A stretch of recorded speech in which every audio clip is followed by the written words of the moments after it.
Bismillahirrahmanirrahim. Assalamualaikum warahmatullahi wabarakatuh. Alhamdulillahi rabbil alamin.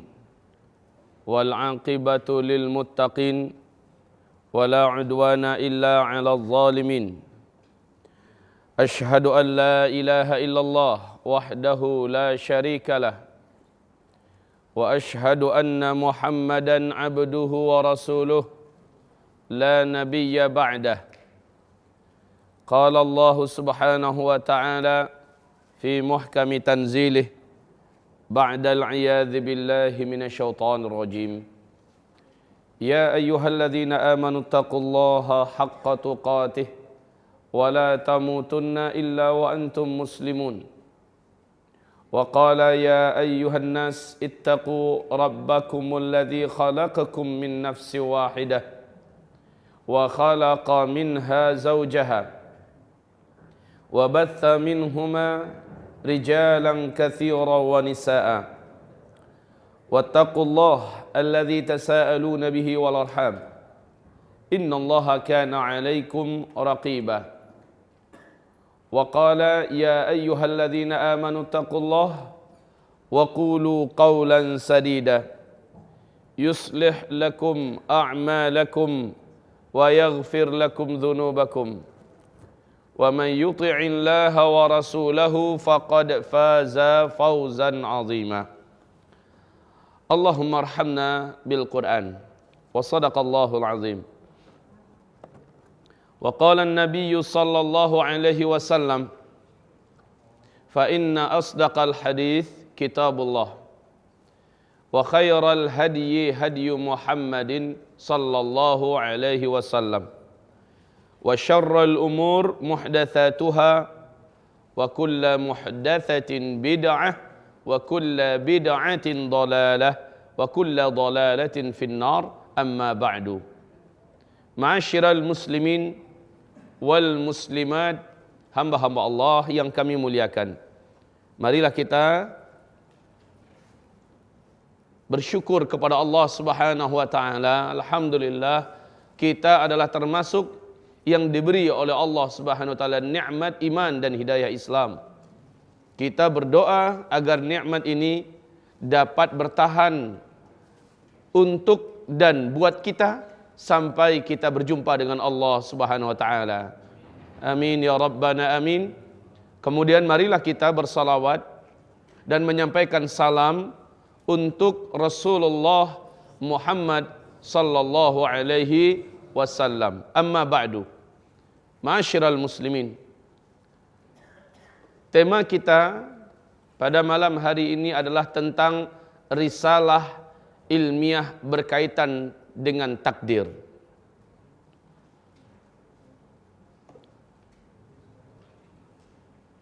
Orang sering sekali menyalahkan nasibnya dengan kemasan bahasa, inilah takdir saya. Gimana lagi? Saya harus terima. Kalau dia orang yang tipis iman, dia akan menyalahkan Allah Subhanahu wa ta'ala, dan dia akan berkata, Allah yang buat saya seperti ini. Ini adalah takdir saya. Allah telah takdirkan saya begini. Kalau Allah mau, Allah akan jadikan saya seperti ini. Tapi kenapa Allah buat saya begini? Ini takdir. Dia mencoba menyalahkan Allah Subhanahu wa ta'ala di balik keburukan yang dialaminya, di balik musibah yang didapatkannya. La haula wala quwata illa billah. Pada akhirnya dia akan menghujat Allah, menuding Allah, mengatakan Allah tidak adil, mengatakan Allah zalim, dan seterusnya, yang menyebabkan imannya, akidahnya, syahadatnya rontok karena salah dalam memahami takdir. Ma'asyiral muslimin, hamba-hamba Allah sekalian yang kami muliakan.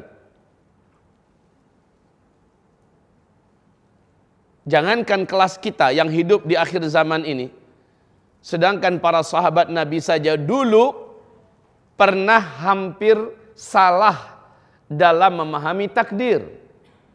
Sampai-sampai kesalahan itu bisa membawa mereka kepada putus asa.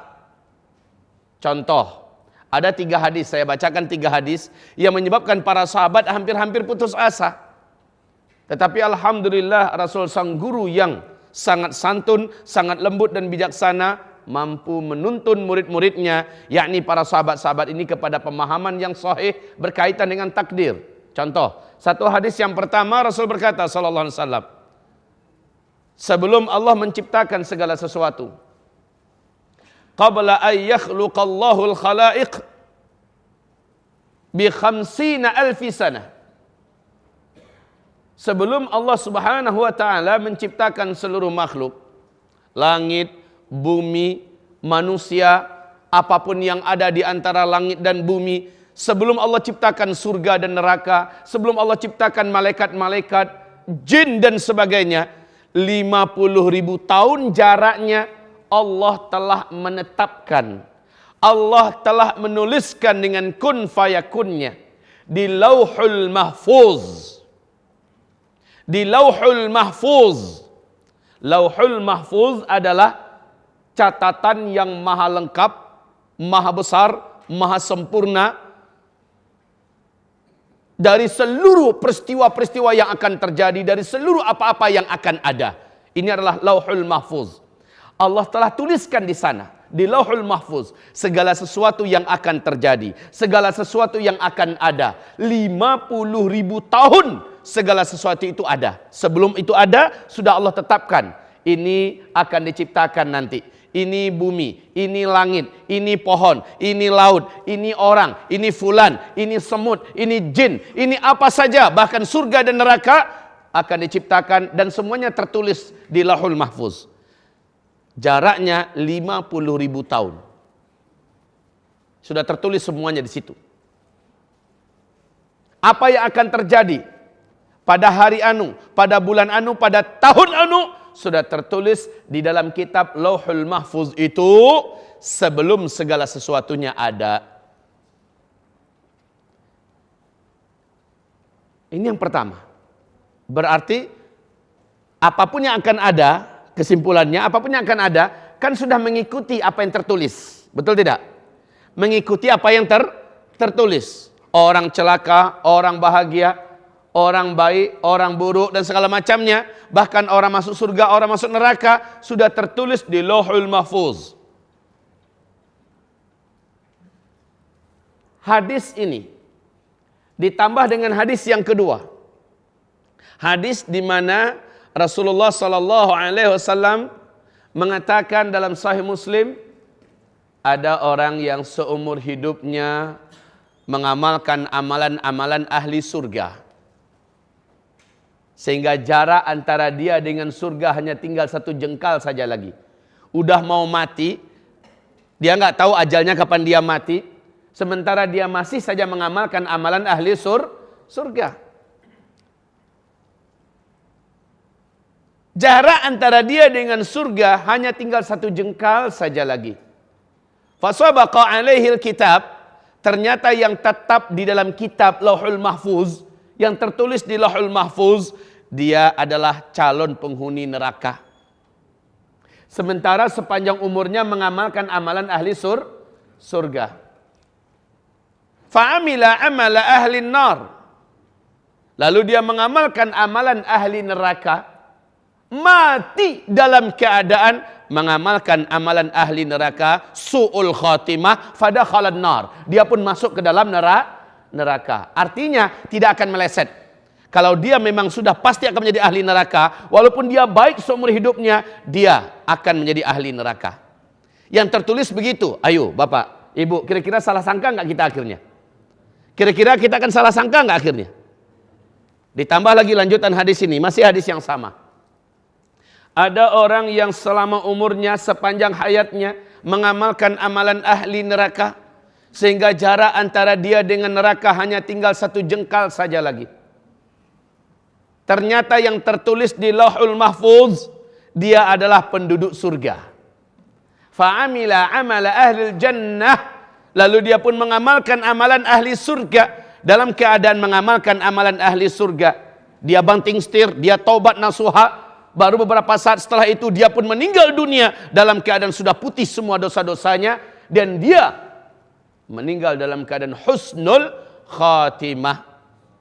Fadakhalal jannah, dia pun masuk ke dalam surga. Nabi menutup hadisnya, innamal a'malu bi khawatimiha. Sesungguhnya amalan seseorang tergantung kepada penutupan umurnya. Sesungguhnya amalan seseorang tergantung kepada penutupan umurnya. Ngapain dia di akhir hayatnya? Baik kaum muslimin, saya contohkan. Seorang pemuda terkenal dengan jihad, hafal Al-Quran 30 juz, hafal ribuan hadis, akhlaknya bagus. Ketika terjadi penaklukan Romawi, pemuda ini bertatapan mata dengan seorang gadis Romawi yang cantik jelita. Jatuh cintalah dia kepada gadis ini. Singkatnya, dia pun melayangkan surat menyatakan hasrat minat dengan gadis itu. Apa kata sang gadis? Tidak mungkin, kita beda agama.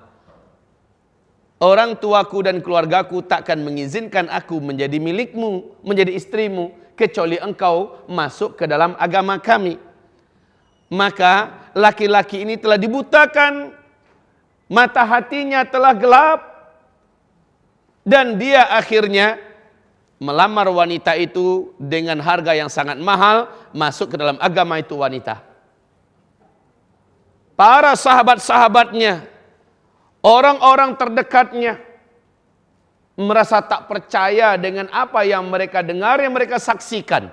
Sahabat pejuang, hafiz Quran, hafiz hadis, mujahid, jatuh dan takluk karena syahwatnya di hadapan wanita cantik jelita, tukar agama dan menikah dengan wanita itu. Tidak lama pernikahan ini, tidak lama kenikmatan hidup sesaat dinikmatinya bersama wanita itu, dia pun meninggal dunia dalam keadaan sudah beda agama.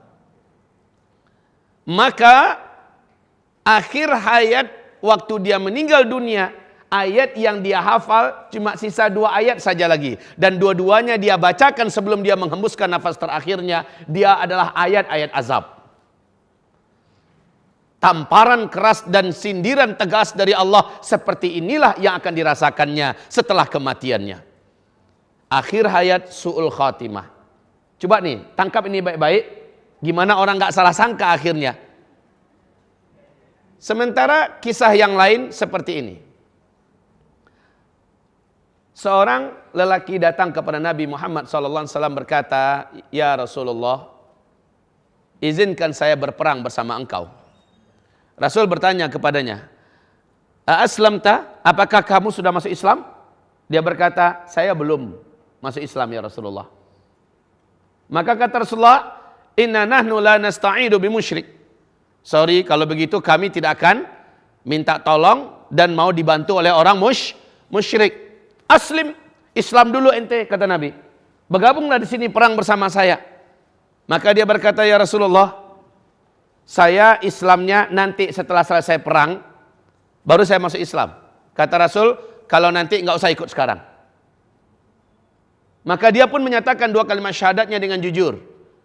Dan dia masuk Islam. Dan dia bertempur bersama Rasulullah dan para sahabat. Meninggal dunia. Ketika para sahabat mengumpulkan jenazah, ditemukanlah lelaki yang tadinya masih kafir, masih musyrik, belum sempat sholat Pak. Belum sempat sholat.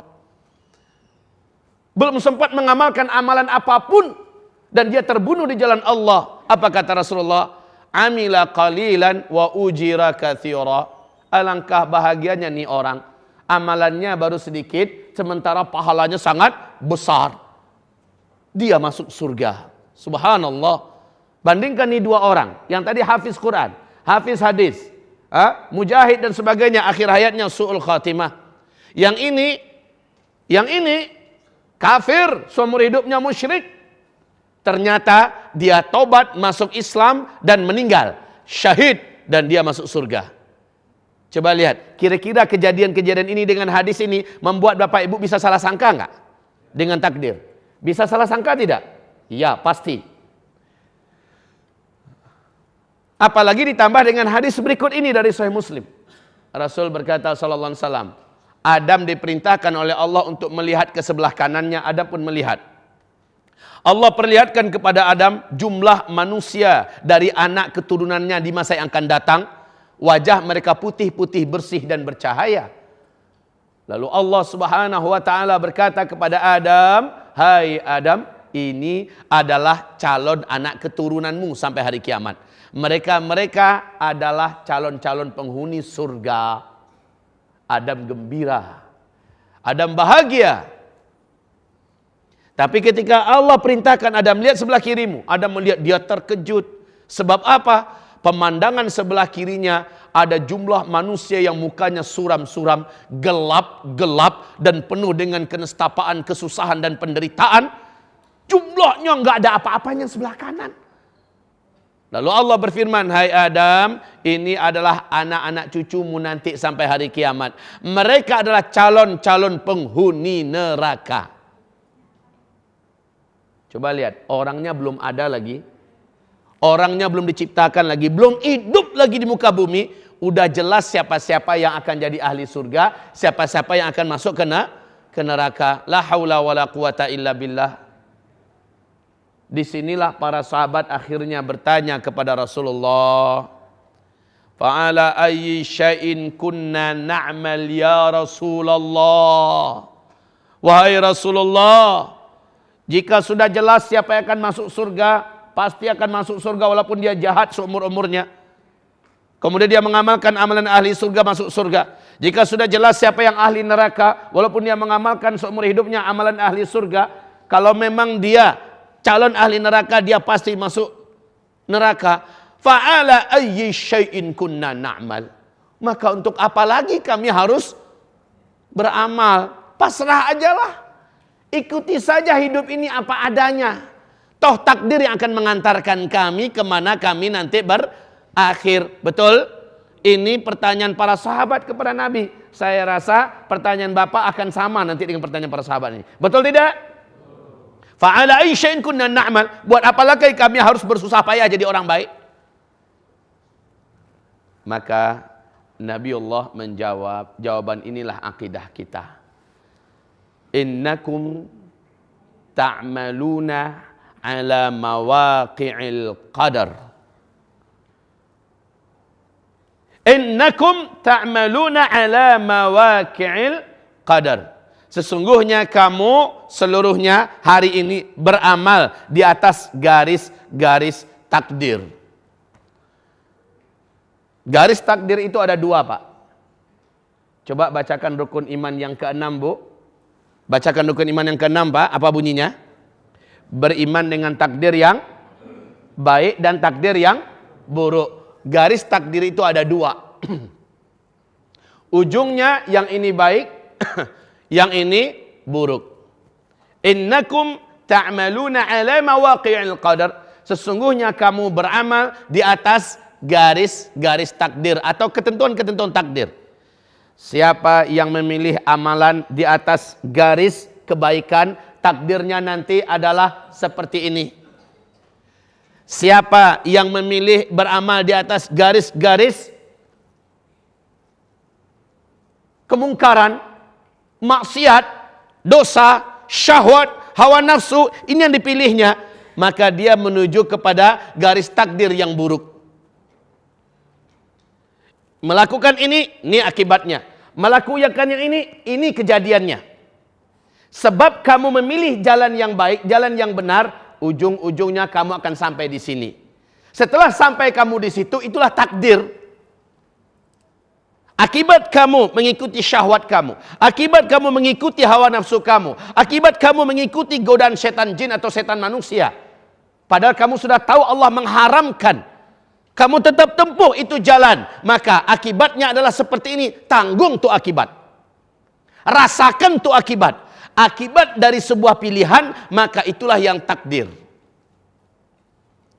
Kaum muslimin, Rasulullah SAW bersabda, tidak seorang pun di antara kamu, kata Rasul kepada para sahabatnya, tidak seorang pun di antara kamu yang hari ini hidup di dunia, melainkan namanya sudah ada di dalam surga. Masya Allah. Namamu siapa? Riza. Riza hidup sekarang ini, nama Riza sudah ada di dalam surga. Bapak namanya siapa, Pak? Hah?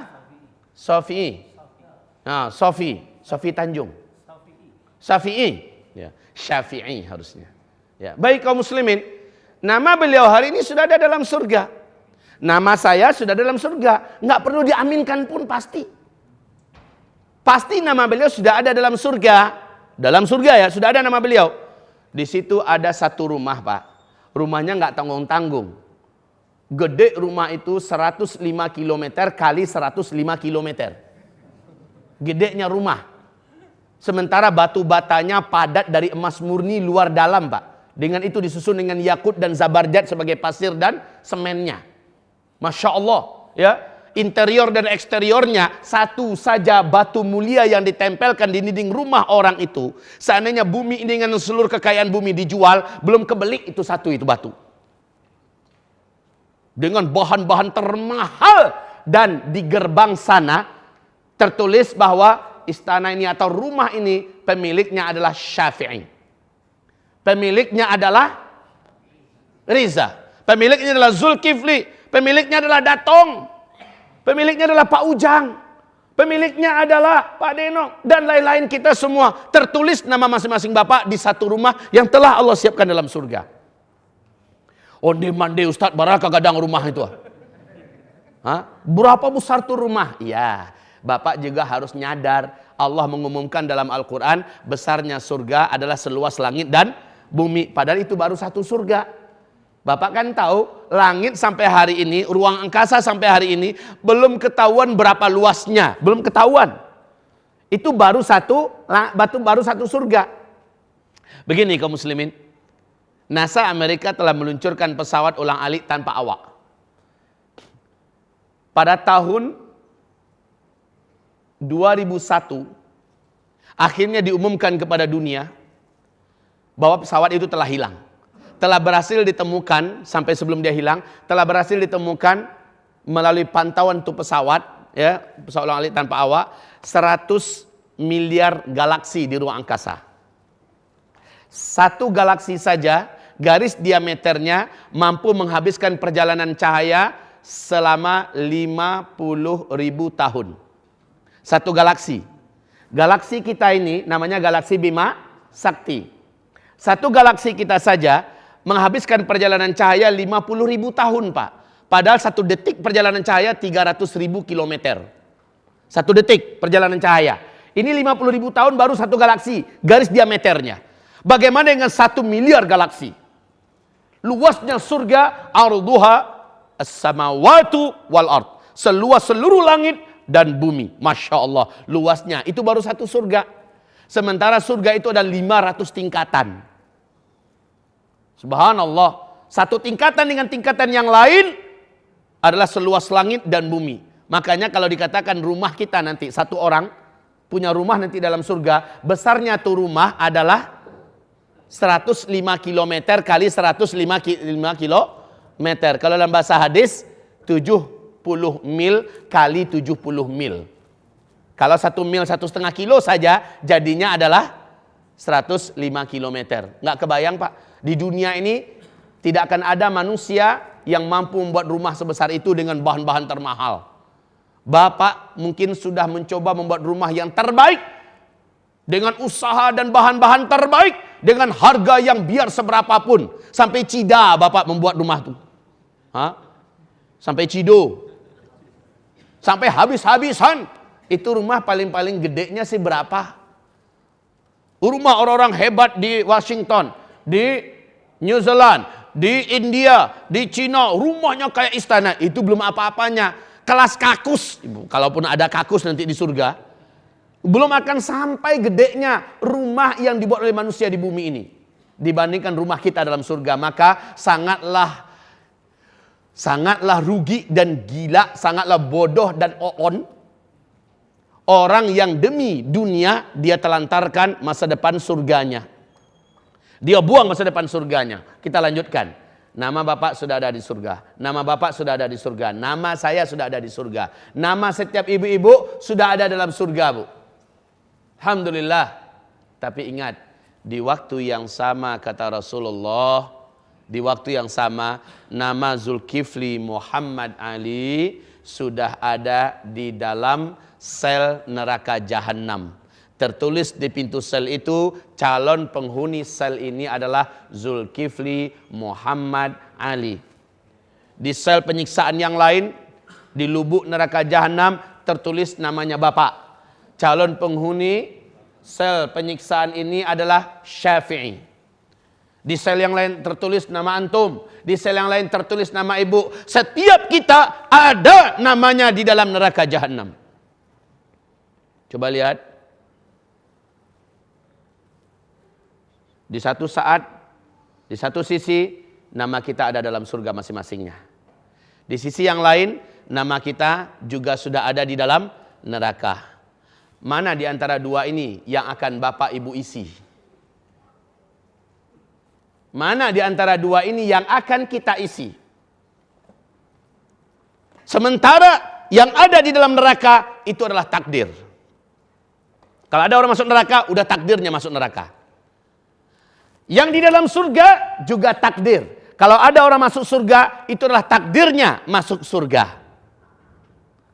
Masalahnya, apakah sudah tetap bahwa si fulan nanti masuk surga aja? Kata Allah. Lalu orang ini akhirnya masuk surga. Yang ini masuk neraka aja, dia hitam. Dia ini orangnya jelek, dari keluarga miskin, masuk neraka aja. Ada nggak kayak gitu? Tidak. Allah Subhanahu wa taala umumkan dalam surat Al-Balad. Fahadainahun najdain. Kami bentangkan di hadapannya dua jalan.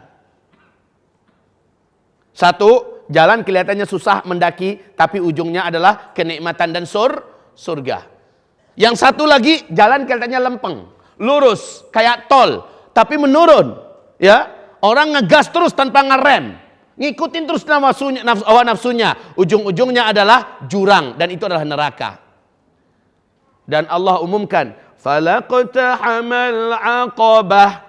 Kenapa engkau tidak mau menempuh jalan yang kelihatannya berat, sulit dan mendaki, padahal ada bahagia dan surga yang menanti di sana. Jadi Allah menganjurkan, pilih dong jalan yang kelihatannya berat. Inilah Islam. Inilah mengamalkan ayat, mengamalkan hadis, mengikuti sunnah. Inilah dia jalannya. Kamu akan sampai ke surga. Sementara orang-orang yang فَأَمَّا مَنْ طَغَى وَآثَرَ الْحَيَاةَ الدُّنْيَا فَإِنَّ الْجَحِيمَ هِيَ الْمَأْوَى. Adapun orang-orang yang melampaui batas, dia mengikuti hawa nafsunya dalam hidupnya, nggak mau diatur oleh agama Allah Islam ini, maka orang-orang itulah yang akan menjadi penghuni neraka. Lihat kaum muslimin, dua jalan, dia yang milih. Milih jalan yang mana? Akhir dari pilihannya itulah takdirnya. Paham? Akhir dari pilihannya itulah takdirnya. Kesimpulannya, takdir itu adalah hasil atau akibat dari sebuah pilihan. Saya ulangi, takdir itu adalah akibat dari sebuah sebab. Sebab saya memilih ini, akibatnya adalah ini. Nah, akibat yang adalah itu disebut dengan takdir. Paham? Disebut dengan takdir. Coba lihat, di zaman Umar bin Khattab terjadi gempa. Terjadi gempa, enggak pernah-pernahnya di Madinah terjadi gempa. Lalu apa kata Umar bin Khattab? Demi Allah, saya akan lebih ketatkan lagi menjalankan hukum-hukum Allah, sehingga tidak ada maksiat yang dilakukan kepada Allah secara terbuka dan terang-terangan. Bila ke depan masih terjadi gempa di Madinah ini, maka saya Umar bin Khattab selaku Amirul Mukminin mengumumkan mundur dari jabatan saya, menandakan beliau gagal meredam maksiat. Apa yang dihubungkan oleh para sahabat? Terjadinya bencana alam adalah akibat dari dosa. Adalah akibat dari dosa. Benar firman Allah. Mari kalau dibaca, kalau ada yang hafal, zaharal fasadu fil barri wal bahri bima kasabat aydin nas liyudhiqahum ba'dal ladzi amilu la'allahum yarji'un. Telah terjadi kerusakan dan bencana di daratan dan di lautan. Bima kasabat aydin nas. Itu semua terjadi akibat dari perbuatan manusia. Liyudhiqahum ba'dal ladzi 'amilu la'allahum yarji'un. Agar mereka dapat merasakan sebahagian dari akibat apa yang mereka buat. Semoga yang masih hidup segera kembali taubat. Musibah yang terjadi manusia yang menyebabkan. Coba lihat dalam hadis riwayat Imam Ahmad, Al-Hakim, Abu Daud. Rasulullah SAW bersabda, apabila zina telah menyebar luas, terbuka secara terang-terangan, maka Allah akan datangkan penyakit yang belum pernah Allah datangkan dari sebelumnya. Allah akan datangkan musibah yang belum pernah Allah datangkan dari sebelumnya. Coba lihat, karena zina dilakukan terang-terangan, akibatnya adalah ini. Kalau kita merasakan akibat itu, ini adalah takdir. Inilah takdir karena masyarakat kami melakukan ini. Terjadi bencana tsunami, ini adalah takdir. Tsunami itu takdir. Tsunami itu adalah takdir. Tapi karena masyarakat melakukan perbuatan ini, terjadi bencana. Karena kamu makan riba, akibatnya adalah hidup kamu jadi seperti ini. Kan Allah umumkan dalam Al-Quran. Surat Al-Baqarah ayat 275. Yang makan riba, hidupnya akan begini. Nanti di alam kubur dia begini. Di akhirat dia akan begini. Di padang mahsyar, nanti di neraka dia begini. Allah umumkan akibat. Apabila dia merasakan akibat itu, maka itulah takdirnya. Inilah takdir yang harus saya jalani. Akibat dari dulu saya melakukan ini. Jadi ada hukum kausalitas, sebab dan akibat. Sebab saya memilih bini yang macam ini, akibatnya saya punya anak yang seperti ini. Jadi jangan nyalahkan takdir. Udah takdir saya, anak saya jadi pendurhaka semua. Ini udah nasib saya, udah takdir saya. Karena ente milih ibu yang salah. Ente hanya mengandalkan ibu itu karena dia cantik, karena dia bahenol, karena dia kaya, berpendidikan tinggi. Lalu ente nikah, padahal agamanya centang perenang, akhlaknya naudzubillah. Ente cuma mengandalkan nafsu, padahal agama ngajarkan pilihlah wanita karena agama. Nanti kamu beruntung punya anak, pelayanan hidup kamu darinya sangat indah, kamu akan berasa menjadi laki-laki sejati di hadapan wanita yang seperti itu. Karena ente milih yang begini, akibatnya begini, maka akibat itu disebut dengan takdir. Paham? Jangan nyalahkan takdir. Ini udah ketetapan dari Allah. Ketetapan dari Allah apaan? Kaum muslimin, mari saya pertegas bahwa takdir itu adalah pilihan kita. Akibat dari sebuah sebab. Sebab kita memilih ini, akibatnya adalah ini. Ma salakakum fi saqar. Tolong artikan. Apakah yang menyebabkan kamu masuk ke dalam neraka saqar? Apakah yang menyebabkan kamu masuk ke dalam neraka saqar? Apa jawaban penduduk saqar itu? Qalu lam naku minal musallin. Mereka menjawab, dulu kami tidak mau sholat.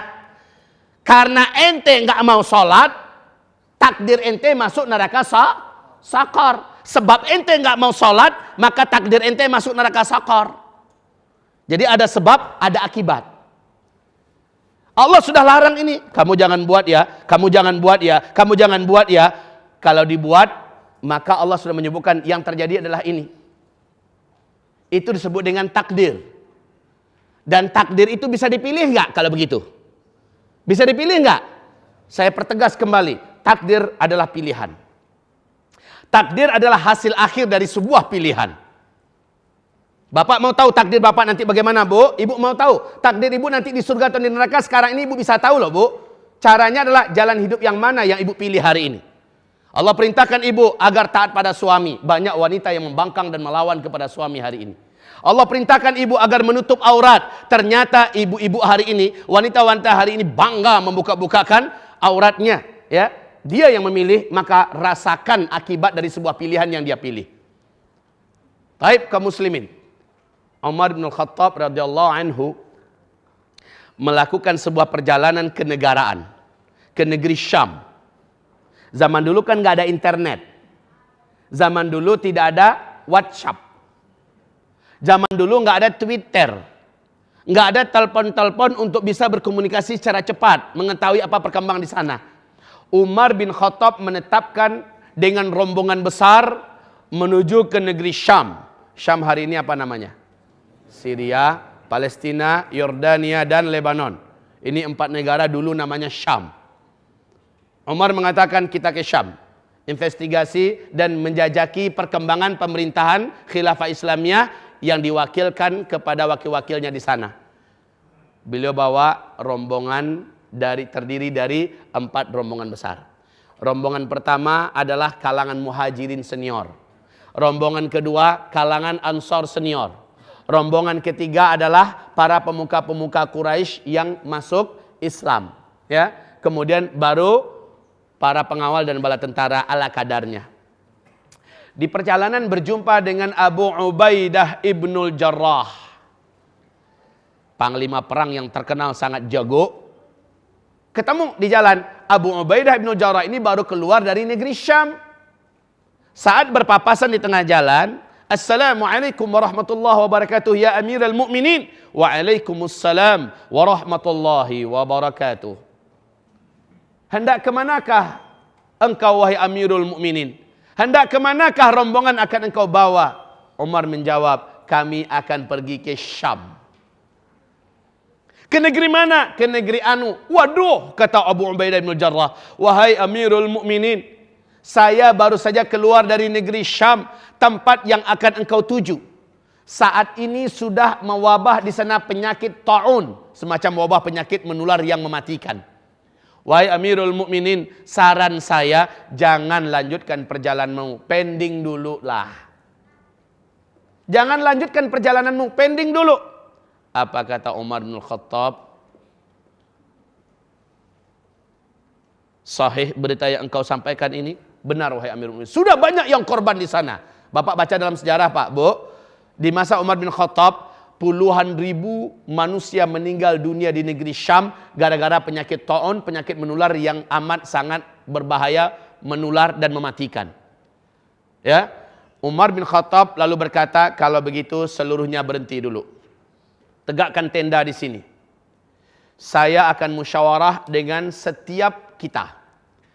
Dan nanti malam saya akan minta petunjuk dari Allah. Apakah ini diteruskan perjalanan atau balik-balik ke belakang ke Madinah Al-Munawwarah. Besok pagi keputusannya selepas sholat subuh. Ini kata Umar bin Khattab. Maka Umar mulai bermusyawarah. Dipanggil dulu orang-orang muhajirin yang ikut bersamanya. Diminta pandangan mereka. Ya, diminta pandangan mereka. Tuan-tuan sekalian, ini ada seperti ini, kalian sudah tahu. Gimana? Kita teruskan atau kita mundur? Sebagian besar berkata, baiknya kita kembali ke Madinah, wahai Amirul Mukminin. Nanti kan bisa kita lanjutkan ke Syam. Yang lain abstain, nggak memberikan pendapat. Selesai, kemudian dipanggil kelompok Ansar. Gimana pandangan kalian? Hampir sama dengan Muhajirin. Mereka mengatakan kita balik ke Madinah. Sebagian lagi mengatakan abstain. Ya.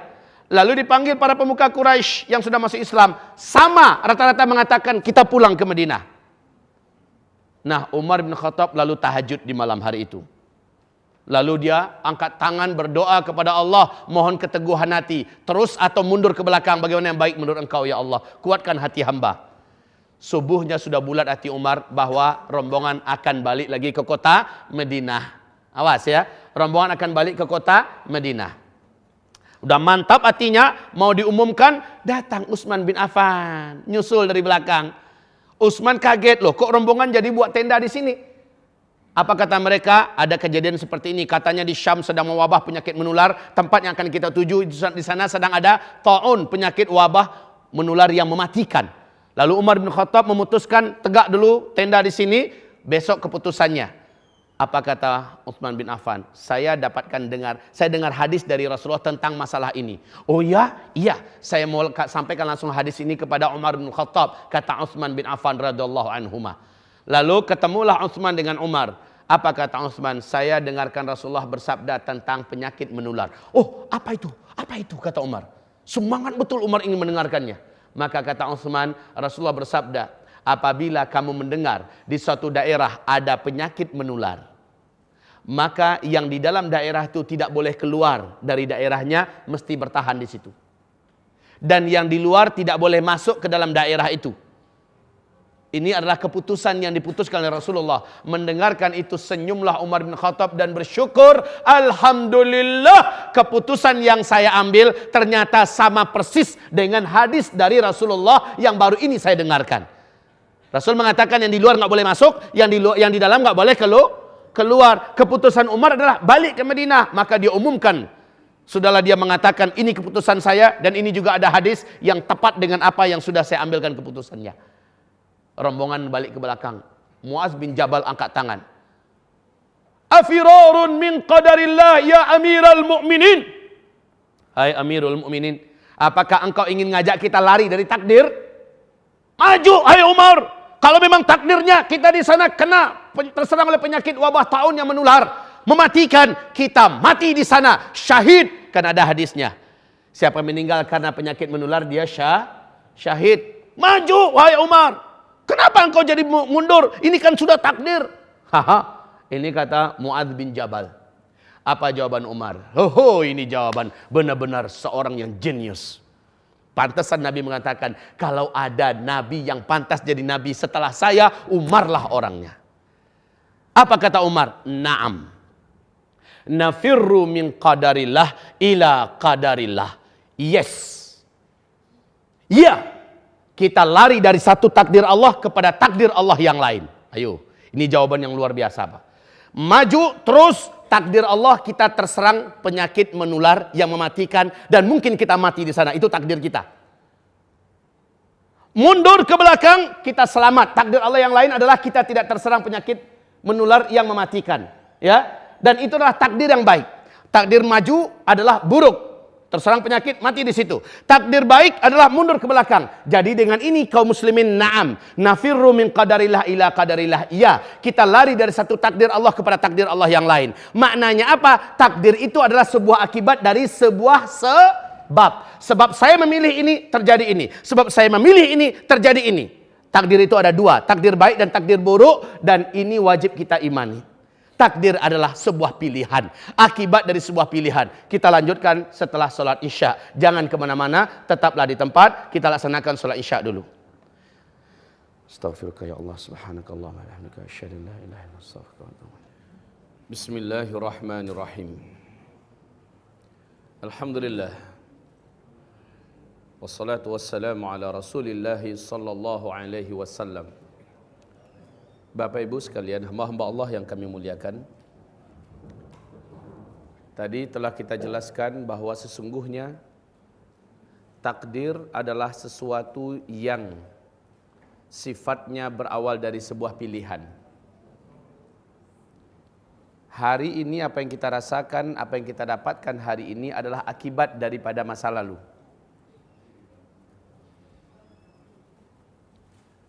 Apakah perbedaan antara takdir dengan qada? Apakah perbedaan antara takdir dengan qada? Bapak pernah mendengar pelajaran yang disampaikan dalam bab akidah, beriman dengan qada dan qadar. Ya, beriman dengan qada dan qadar. Sudah ada. Qada dan qadar. Kalau qadar, inilah yang berhubungan dengan takdir. Takdir sesuatu yang berawal dari sebuah pilihan. Akibatnya, kesudahannya, akhirnya, inilah yang disebut dengan takdir. Contoh, ada api. Api ini karakter aslinya Allah ciptakan sebagai sunnatullah, dingin apa panas? Api ini panas. Api ini panas disebut dengan qada. Itu keputusan dari Allah, sepihak. Allah sudah tetapkan, Allah sudah tentukan api ini panas. Dan itu tidak akan berubah.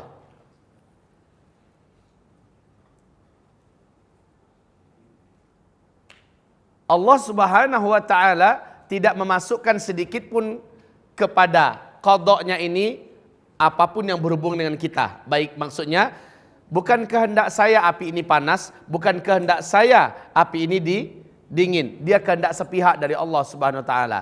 Maka nanti pada hari kiamat Allah tidak akan tanyakan kepada kita, kenapa api kamu di dunia panas? Allah tak akan tanyakan. Kaum muslimin yang kami muliakan, bapak terlahir ke muka bumi, jenis kelaminnya apa? Laki-laki. Itu namanya qada. Keputusan sepihak dari Allah Subhanahu wa taala. Maka bapak lahir ke muka bumi sebagai laki-laki adalah qada, keputusan dari Allah. Allah tak akan tanya nanti pada hari kiamat, hai fulan, kenapa kamu dulu di dunia laki-laki? Karena itu qada, keputusan sepihak dari Allah, wajib kita terima. Wajib kita terima karena itu keputusan sepihak dari Allah, dan itu tidak akan merugikan kita. Allah telah mengqadakkan, menetapkan bahwa negeri Arab, negerinya tandus, panas, itu qada Allah. Tidak ada campur tangan urusan manusia di situ. Allah tak akan tanya nanti kenapa Arab panas. Allah tak akan tanya. Dan kita terlahir di Indonesia, kita terlahir di Arab, terlahirnya kita di negeri mana itu qada Allah itu. Kita terlahir dari keluarga miskin, kita terlahir dari keluarga yang jahil, kita terlahir dari keluarga yang kafir, itu qada Allah. Allah tidak akan tanya nanti pada hari kiamat, kenapa orang tuamu ketika kamu lahir kafir? Allah tak akan tanya, itu sudah qada dari Allah. Maka yang sifatnya qada, Allah tak akan hisab nanti kita pada hari kiamat. Kenapa ibu kamu perempuan? Itu qada Allah. Allah tak akan tanya. Tapi yang sifatnya qadar, Allah tanya. Kenapa kamu tidak sholat? Maunya kita sholat atau tidak sholat itu pilihan kita enggak? Pilihan kita. Maka Allah tanya nanti kenapa kamu tidak sholat. Kita cari duit nih. Cari duit lalu membelanjakan duit yang sudah kita dapatkan. Ada unsur pilihan kita enggak di situ? Bagaimana cara kita mendapatkan duit? Kemana kita pergikan? Untuk apa kita pergikan duit itu? Ada unsur pilihan enggak di dalamnya? Maka Allah tanya nanti pada hari kiamat. Wa an malihi, tentang hartanya, min ainak tasabahu wa fima anfaqah. Dari mana cara dia mendapatkan, bagaimana cara dia mendapatkan, dan kemana dia belanjakan hartanya. Bagaimana cara mendapatkan, ada unsur pilihan kita di dalamnya. Dari cara yang haram, dari cara yang halal, dari cara menipu, dari cara merampok, dari cara nyogok, dari cara apa? Allah akan tanya kita nanti pada hari kiamat. Lalu kemana kita pergikan? Juga Allah tanya. Wa fima anfaqah, kemana dia pergikan? Ini adalah sesuatu yang ada masuk ruang pilihan kita di dalam. Kita yang memilih. Maka Allah tanya nanti pada hari kiamat. Nah, kaum muslimin yang kami muliakan, antara qada dan qadar. Qada. Lihat. Qada tulisannya seperti ini, qadaun. Sementara qadar seperti ini. Qadrun atau qadarun. Ini ada unsur pilihan yang kita memang diberi oleh Allah hak untuk memilih. Sementara ini baku dari Allah, sepihak, keputusan sepihak. Di bidang ini Allah tak akan tanya kita, tidak akan ditanya. Tapi kalau qadar Allah tanya kepada kita, kenapa kamu dulu di dunia musyrik? Allah tanyakan kita. Kamu kan tahu pergi ke dukun, mempelajari ilmu sihir, kamu kan tahu pakai jimat, kamu kan tahu pergi sesajenan dan segala macamnya, itu aku haramkan. Kenapa tetap kamu lakukan? Allah tanya itu. Karena sifatnya ada pilihan kita. Kita bisa memilih. Yang kita tidak bisa memilih, Allah tak akan tanya. Umpamanya Pak, Bapak udah hati-hati melintas jalan. Udah hati-hati. Udah lampu merah, di mana memang mobil, motor nggak boleh lagi jalan. Udah lampu hijau untuk pejalan kaki. Udah lihat kiri kanan, Bapak juga bareng dengan orang lain berjalan menyeberang. Tiba-tiba ada motor super ngebut dari kejauhan dengan kecepatan 180 km per jam. Yang kena tepat Bapak. Cuma Bapak sendiri yang kena patah-patah dan mati di tempat. Allah tanya enggak Bapak di hari kiamat, kenapa kamu matinya ditabrak motor? Tidak Allah tanya, kenapa? Tidak ada unsur pilihan kita di dalam hal itu. Emang mau milih bahwa saya mau matinya ditabrak motor? Enggak. Beda dengan orang yang meletakkan lehernya di atas rel kereta api 100 meter kereta mau jalan. Beda, itu namanya bunuh diri. Allah tanya nanti, kenapa kamu mengakhiri hidup kamu dengan cara bunuh diri? Karena ada pilihan dia. Dia gantungkan tali, dia buat simpul, lalu dimasukkannya ke dalam lehernya dan dia tendang. Dia tendang kursinya, mampus bunuh diri. Dia akan dihisap pada hari kiamat. Kenapa kamu akhiri hidup kamu dengan cara seperti itu? Dan dia dimasukkan ke neraka, kekal di dalam neraka. Qadha, keputusan sepihak. Yang ditabrak motor tanpa keinginan dia. Dia udah hati-hati, dia udah ikuti jalur, tanpa keinginannya dia meninggal, maka Allah tak akan hisap dia nanti dalam keadaan itu. Itu namanya qadha. Tapi qadar, yaitu takdir yang sudah didapatkannya, adalah akibat dari sebuah pilihan. Nah, pilihannya itu yang ditanya oleh Allah. Why? Kenapa? Ditanya oleh Allah Subhanahu wa taala. Kaum muslimin yang kami muliakan, ini saya, ini bapak, ini ibu. Disebutkan saat ada persimpangan jalan, kita harus memilih di antara persimpangan itu. Ujung dari persimpangan jalan ini adalah takdir, ya. Takdir yaitu surga. Yang kanan adalah surga, yang kiri adalah neraka. Udah takdirnya masuk neraka, udah takdirnya masuk surga. Kaum muslimin, jalan menuju ke surga sudah Allah tunjukkan di muka bumi ini. Inilah disebut dengan mawaqi'ul qadar yang hadis kita bacakan awal-awal tadi. Sesungguhnya kamu beramal di atas garis takdir menuju kebaikan dan kebahagiaan surga adalah kamu jalani dan kamu tempuh Islam ini secara kafah. Kamu lawan hawa nafsu kamu. Kamu taklukkan diri kamu di atas petunjuk Rasulullah SAW. Kamu berjalan dengan sabar. Maka kamu sampai kepada takdir yang indah, yang nama kita sudah ada di dalamnya, surga. Tapi ketika kamu mengikuti hawa nafsu kamu, kamu lebih mengikuti syahwat kamu melampaui batas dalam hidup ini, kamu langgar apa-apa yang Allah haramkan, kamu tinggalkan apa-apa yang Allah wajibkan demi memenangkan hawa nafsumu, maka kamu menempuh jalan neraka. Takdirmu adalah masuk neraka, dan memang sudah ada namanya dan disiapkan tempatnya di dalam neraka. Innakum kuntum ta'maluna ala mawaqi'il qadar. Disebabkan dia memilih jalan yang salah, maka dia harus merasakan takdirnya di dalam neraka. Takdir itu artinya adalah keputusan dari Allah. Keputusan dari Allah karena kamu yang buat ulah, rasakan. Kembali kepada api. Kalau kita berhati-hati dari api, insya Allah kita akan selamat. Tapi karena saya letakkan tangan saya di atas api, kebakar tuh tangan. Takdir saya ketika saya letakkan tangan di atas api adalah kebakar. Itu takdir yang harus saya tanggung, Udah takdir saya tangan saya kebakar. Kenapa ente letak di atas api? Ente yang sableng. Kaum muslimin, udah tahu itu api berdampak, membakar, menghanguskan. Kita main-main api dan letakkan tangan di atas api, kebakar. Lalu kita katakan, udah takdirku kebakar. Memang iya takdir dia karena dia memilih membakarkan dirinya di atas api. Memang takdir. Udah takdirku dapat istri yang macam ini. Ternyata istrinya suka serong. Ternyata istrinya mendidik anak menjadi anak yang durhaka, anak yang jahat segala macamnya. Memang takdir saya karena saya memilih dia. Itu kesimpulannya. Karena yang saya memilih dia dulu. Orang tua saya orang yang taat. Mak saya, bapak saya sudah mengatakan, nak, jangan kamu nikah dengan wanita yang macam itu, nak. Kamu nanti menyesal. Ternyata karena cinta. The love is blind. Ya? Karena cinta. Semua seruan orang-orang yang mencintai kita, kita abaikan. Jangan. Lalu kita turutkan hawa nafsu kita. Sekarang akibatnya kita rasakan. Nah, inilah ketika kita mengatakan, udah takdirku. Memang takdir ente. Karena ente memilih, padahal ente bisa memilih yang baik. Kamu bisa memilih wanita yang solehah. Kamu bisa memilih wanita yang taat. Kenapa kamu tidak pilih wanita yang taat? Hanya kurang cantik sikit. Hanya karena biasa-biasa aja wajahnya. Yang ini bahenol. Yang ini cantik geles. Lalu nggak tahu bagaimana yang benar.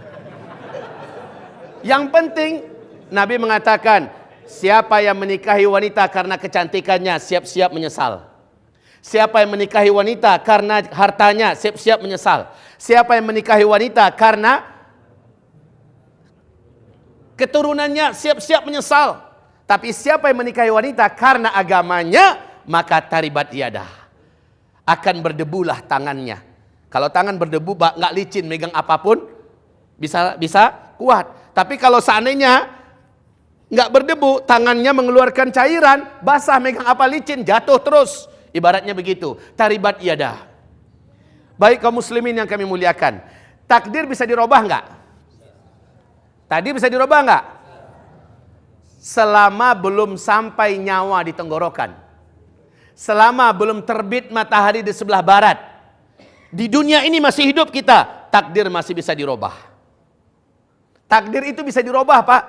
La syai'a yughayyirul qadara illa doa. Tidak ada yang dapat merubah takdir kecuali doa. Saya contohkan. Khalid bin Walid saat dia berhadap-hadapan dengan panglima perang Persia untuk menaklukkan sebuah kota, apa kata si panglima? Panglima perang Persia ini. Hai Khalid, saya tantang ente. Tantang ngapain? Ini adalah racun. Racun ini paling mematikan dan racun paling berbahaya di bumi. Hanya hitungan detik ente mampus. Sekarang racun ini saya letakkan dalam segelas air. Bila berani ente minum, dan ente tidak apa-apa, ente selamat, ente tidak mati, kota ini milik ente. Dengan seluruh harta yang ada di dalamnya, dengan seluruh apa yang ada di dalamnya, milik ente, kami mundur tanpa perang. Kalau menurut takdirnya, racun diminum mati nggak? Mati. Khalid menerima tantangan itu. Oke, emang gua takut.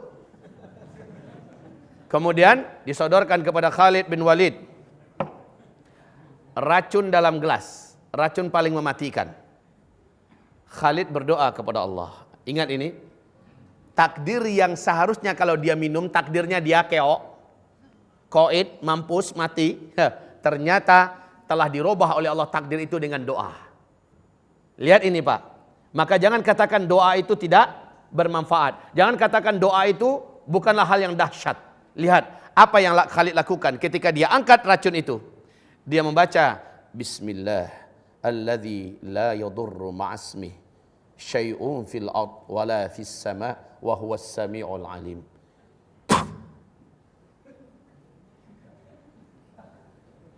Ini bukan amalan dukun ya. Ini bacaan sunnah dengan nama Allah. Yang tidak ada mudarat sesuatu apapun yang ada di langit dan yang ada di bumi. Dengan nama Allah. Nggak ada mudarat. Racun itu bermudarat nggak? Karena dia memilih racun untuk diminumnya. Tapi dia mendoakan ke atas racun itu. Doa yang diajarkan oleh Rasulullah.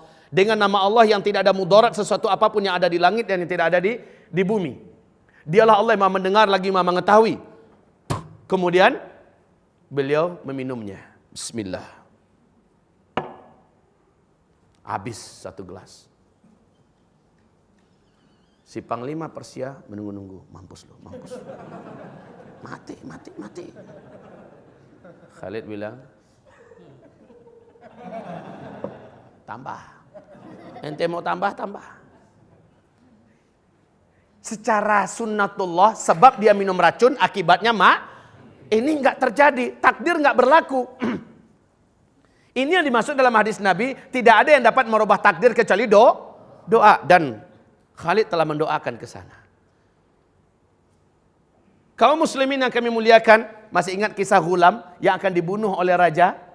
Ghulam bagaimanapun cara raja ingin membunuhnya, malah yang membunuhnya yang dimampuskan oleh Allah Subhanahu wa taala. Ternyata kaum muslimin, dia sudah diikat dengan rantai besi yang berat, dibawa oleh hulu-hulu balang menuju ke tengah laut untuk diceburkan. Apa bahasa doanya? Allahumma kfinihim bima syi'ta. Ya Allah, selamatkan aku dengan caramu dari orang-orang ini. Mereka seluruhnya tenggelam. Si Ghulam balik ke istana dalam keadaan selamat. Loh, masih hidup? Kemudian dibawa ke puncak bukit, jatuhkan dia di sana. Secara sunnatullah, dia dalam keadaan diikat, orang yang membawanya orang yang kuat-kuat, secara hitungan takdir harusnya dia sudah tidak ada. Dia kembali, ternyata yang membawanya yang jatuh seluruhnya. Allahumma kfinihim bima syi'ta. Kaum muslimin coba perhatikan ini, ketajaman dan kekuatan doa. Memang benar, la syai'a yughayyirul qadara illa doa. Tidak ada yang dapat merubah takdir kecuali doa. Saya ingatkan kepada Bapak Ibu, kisah seorang da'iyah dan ustazah di Mesir namanya Sayyidah Zainab Al-Ghazali. Terkenal, Pak. Dia masuk penjara. Difitnah. Di dalam penjara, hukuman untuknya adalah dibunuh. Cara membunuhnya kejam, Pak. 3 ekor anjing elder. Yang tinggi-tinggi gede dilaparkan selama 1 minggu.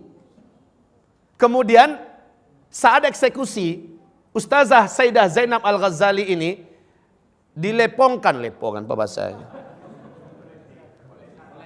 Dipolesi dia dengan bau-bauan yang sangat merangsang selera anjing untuk melahapnya. Maklum orang Padang, sesekali keluar aslinya.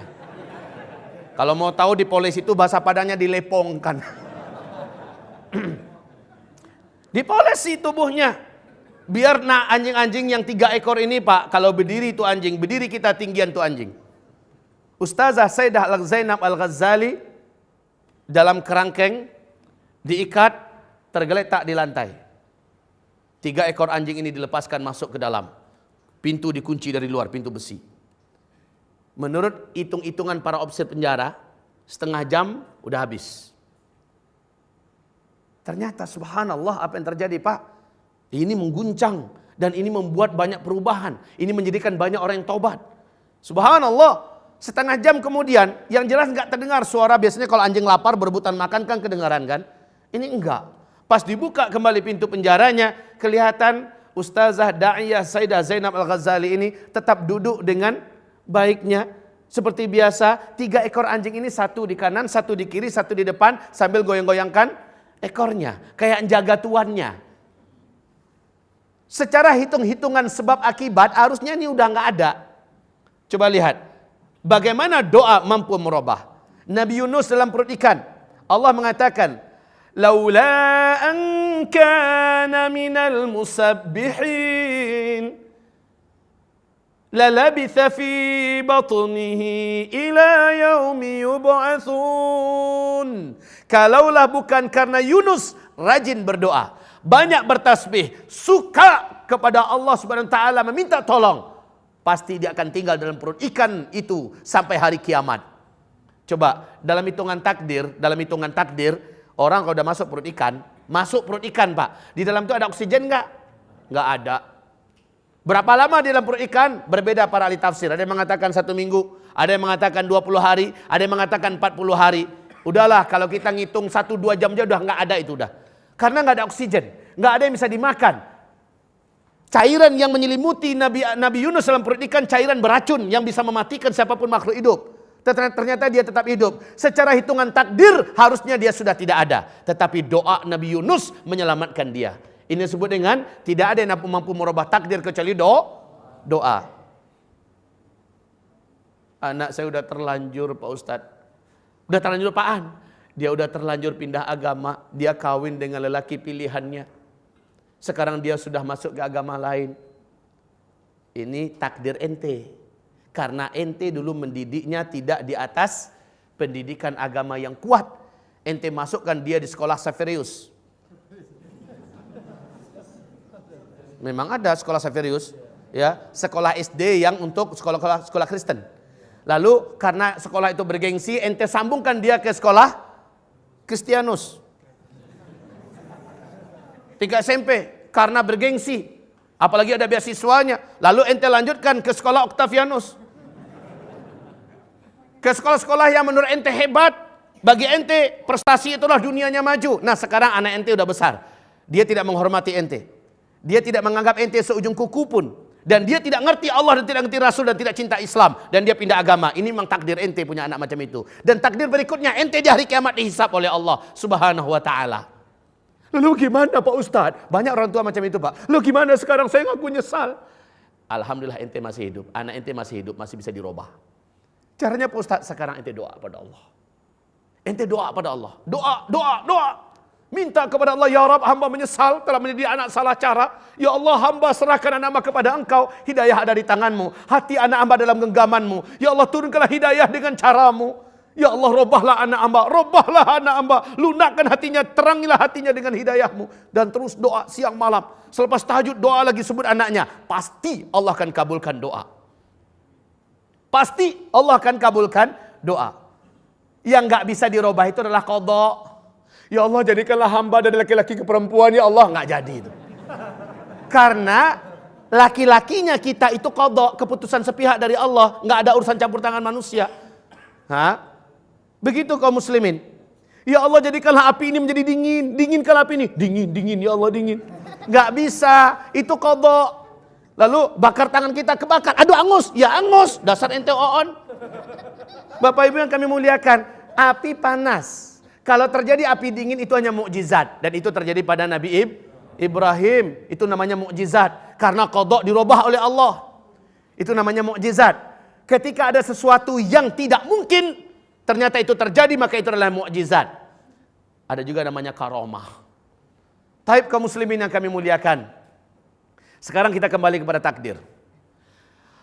Orang akan dihisab ketika dia melakukan sesuatu yang sudah dilarang, ya, lalu dia merasakan akibatnya, di akhirat dia dihisab.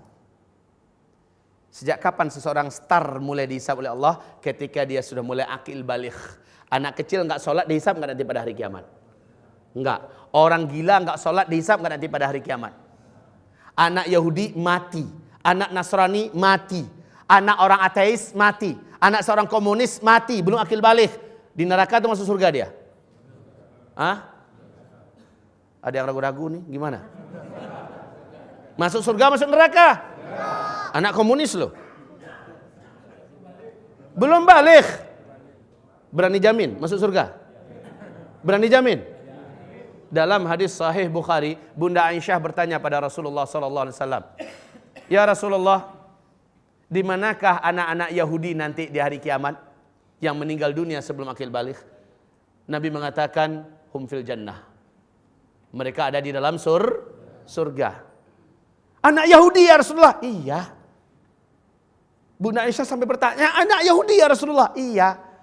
Kenapa? Karena dia masih kecil, dia masih belum bisa menentukan mana yang benar, mana yang salah. Meninggal dunia. Orang gila juga Pak, walaupun usianya 40 tahun, dari kecil dia lahir dalam keadaan idiot, dari kecil dalam keadaan gila, lalu meninggal dalam usia 20 tahun, 40 tahun, tetap masuk surga. Sebab apa? Otaknya nggak jalan. Babana lai bau tak indah. Ya. Otaknya nggak jalan, dia nggak bisa milih mana yang benar, mana yang salah. Makanya nggak wajib orang gila sholat. Nggak berdosa orang gila nggak puasa. Ya kan? Ini orang gila.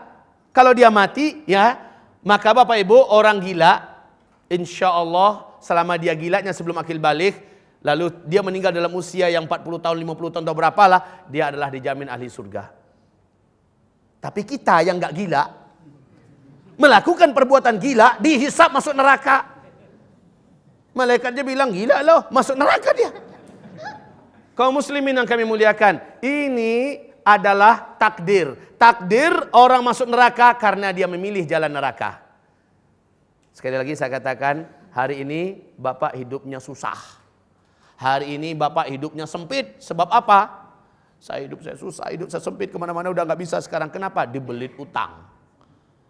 Bapak dibelit utang itu akibat nggak?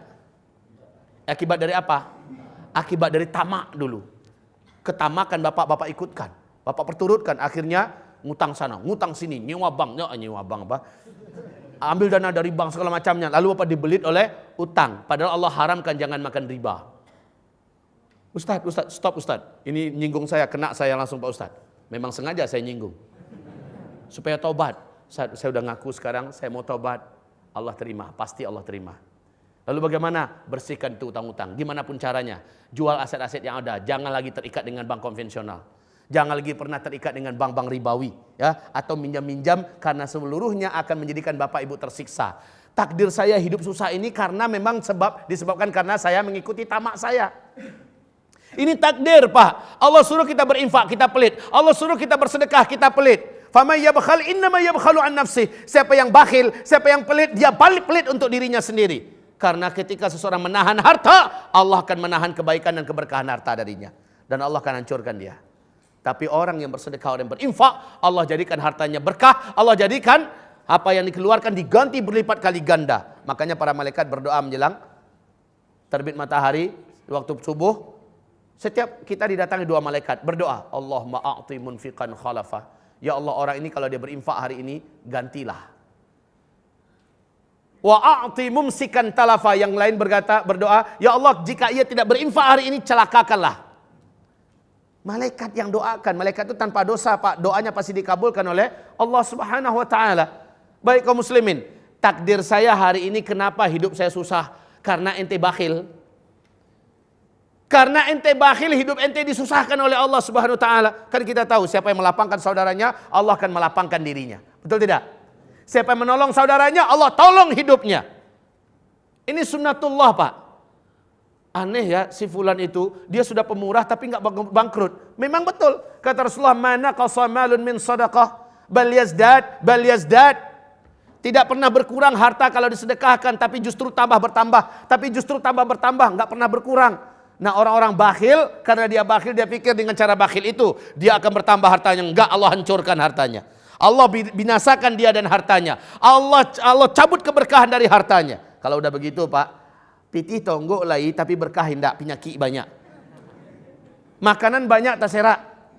Ya? Oke, maaf saya lupa, saya pikir saya di Padang. Makanan banyak di meja. Tapi dia yang hanya boleh dimakan yang putih-putih aja, yang lain orang menikmati. Ini namanya dicabut keberkahan harta. Nggak boleh makan ini, nggak boleh minum ini. Udah banyak nggak bolehnya. Pitih sakambui, bahasa Minang lagi. Uangnya banyak, tapi nggak boleh. Nggak boleh ini, nggak boleh itu, nggak boleh itu. Penyakit ini, nggak pantangan ini, pantangan itu. Ini orang tersiksa nggak sebenarnya? Buat apa duit banyak? Gara-gara apa itu? Bakhil. Gara-gara dia bakhil, Allah cabut keberkahan harta untuknya. Maka dia tidak berhak menikmati harta itu. Baik, kaum muslimin, takdir. Apapun yang kita katakan, inikah takdir saya, sehingga yang memimpin Jakarta sekarang adalah Ahok. Inikah takdir Jakarta? Iya, ini memang takdir Jakarta. Sebab apa? Ikhtiar umat. Umat sendiri yang punya ulah, punya kerja, hanya karena disogok 100 ribu, 50 ribu, pilih orang kafir. Lalu kita dipimpin oleh orang kafir. Rasakan sendiri sekarang. Takdir yang kita rasakan hari ini adalah akibat dari pilihan kita. Takdir ke depan, pilihan kita hari ini. Begitu, Pak. Kalau bapak serius mendidik anak di pesantren, di tahfiz Quran, takdir bapak masa ke depan, bapak akan dapatkan anak yang santun pada kedua orang tua. Anak yang memuliakan orang tua, anak membanggakan orang tua, dan anak yang akan menyelamatkan pada hari kiamat.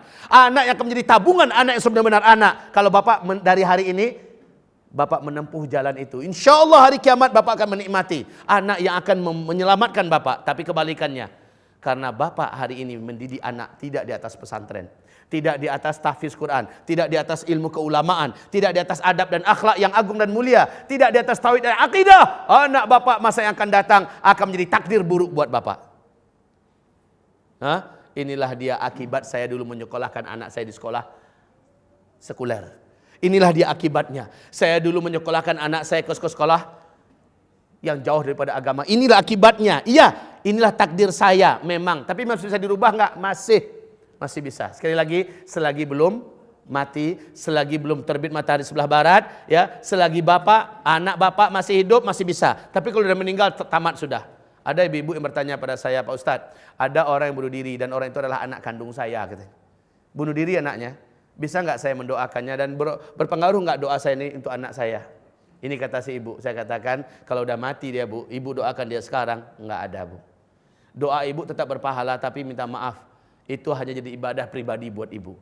Doa itu sampai enggak? Enggak, Allah udah jamin. Siapa yang mengakhiri hidupnya dengan cara bunuh diri, Allah akan siksa dia kekal, dan dia akan mengazab dirinya sendiri dalam neraka selama-lamanya. Dengan cara apa dia dulu menghabisi hidupnya. Jadi didoakan pun atau tidak didoakan percuma saja, tapi doa itu tetap bermanfaat, dan manfaat untuk si pendoa, karena dengan berdoa dia sudah beribadah kepada Allah Subhanahu wa taala. Begitu, Pak. Nah, kaum muslimin yang kami muliakan, inilah dia tentang qada dan qadar. Kembali kita, Ustadz, lalu apa maksudnya? 50.000 tahun sebelum langit dan bumi diciptakan, sudah tertulis di Lauhul Mahfuz bahwa nanti kita akan begini, kita nanti akan begini, kita nanti akan begini. Apa maksudnya itu, Pak Ustadz? Bingung nggak? Bukankah ini berarti Allah telah tetapkan duluan?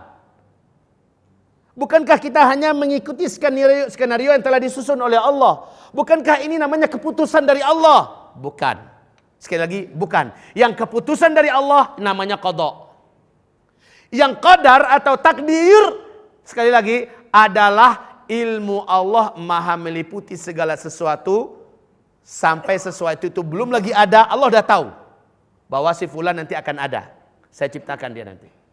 Lalu setelah dia besar, dia memilih jalan hidup begini. Dituliskan itu, dia akan memilih jalan hidup seperti ini. Nanti dia akan menikahi wanita yang seperti ini dengan pilihannya sendiri. Nanti dia akan mengakhiri hidupnya dengan cara bunuh diri dengan pilihannya dan keinginannya sendiri, ya. Kemudian dia akan diazab di neraka. Di dalam kubur dia disiksa, di neraka dia diazab. Seluruhnya tertulis sebelum orang ini diciptakan. Tapi berangkat dari pilihan orang itu, dan Allah Maha tahu dia yang milih. Padahal sudah banyak menasihati, jangan kamu lakukan ini, jangan kamu buat itu. Dia abaikan semua nasihat orang. Nuraninya berkata ini tidak baik, tapi tetap dia lakukan. Tetap dia lakukan, dia yang milih. Maka nanti pada hari kiamat, Pak, pilihan kita tidak akan disesalkan kepada Allah. Dan setiap orang-orang yang akan disiksa mengakui dosa-dosanya. Mengakui dosa-dosanya. Mereka tidak akan menyalahkan Allah. Mereka mengakui, benar hamba dulu berzina, benar hamba dulu makan riba, benar hamba dulu merampok, benar hamba dulu membunuh, benar. Dia mengakui, benar. Ya Allah, ya Rabb, ya. Waktu itu dia taubat, dah terlambat. Taubat itu di dunia. Waktu itu dia menyesal, sudah terlambat. Memang setiap takdir buruk akan berujung pada penyesalan. Tapi penyesalan ketika itu sudah tidak bermanfaat. Berair mata, darah sekalipun, Allah tak akan peduli dengan orang ini. Qala khsa'u fiha wa la tukallimuni. Diam kalian, jangan bicara dengan saya pada hari ini. Dulu ketika di dunia sudah ditegur kalian oleh dai-daiku, oleh rasul-rasulku, telah ditegur oleh kalian oleh para ulama-ulamaku, dan kalian mengabaikannya. Tidak peduli. Bahkan banyak orang sekarang mengatakan, jangan sok peduli dengan saya. Urus hidup ente sendiri. Saya urus hidup saya sendiri. Banyak sekali orang yang menampik kebenaran dan nasihat dengan bahasa-bahasa, saya lebih tahu jalan hidup yang mau saya tempuh. Dan ini adalah hak saya. Ente jangan masuk urusan saya. Jangan campur tangan dalam urusan saya. Anak berkata pada orang tuanya, Pak, saya udah besar, Pak. Jangan Bapak ikut campur dalam hidup saya. Cukup sampai di sini. Saya pandai menentukan hidup saya sendiri. Anak-anak yang seperti ini, enggak, masa lalu Bapak sudah berlalu. Ini adalah zaman kami. Dan saya sudah sekolah jauh-jauh, Pak. Bapak SD aja enggak tamat, sok ngatur saya. Coba lihat tuh anak. Kaum muslimin yang kami muliakan. Orang-orang yang dinasihati enggak mau, maka dia akan menyesali itu nanti pada hari kiamat. Taib kaum muslimin, kita kembali kepada takdir. Kesimpulannya di sini adalah apapun yang kita lakukan hari ini memang sudah tertulis di Lauhul Mahfuz, dan itu karena pilihan kita. Kembali kepada hadis tadi, ada orang yang seumur hidupnya sudah mengamalkan amalan ahli surga. Ternyata yang tertulis di Lauhul Mahfuz dia adalah calon ahli neraka. Maksudnya apa ini? Bukankah tidak adil? Sudah dia baik-baik seumur hidupnya, ternyata yang tertulis di Lauhul Mahfuz dia adalah ahli neraka. Pak, Bapak tahu kan? Rasulullah bersabda dalam hadis Sahih Bukhari dan Sahih Muslim, ada seorang lelaki masuk surga karena seekor lalat. Ada seorang lelaki masuk neraka karena seekor lalat. Dua orang pemuda ini berteman, bersahabat. Mereka melakukan safar, nyasar di kampung kafir penyembah patung berhala. Kemudian mereka ditangkap. Dan mereka tidak dibenarkan lewat kecuali memberikan sesembahan kepada Tuhan-Tuhan mereka, itu patung-patung yang mereka sembah. Kata dua orang lelaki ini tidak. Lalu kata mereka, jika kalian tidak mau, kalian kami bantai, kalian kami bunuh. Lakukan persembahan. Korbankan sesuatu dari makhluk yang bernyawa.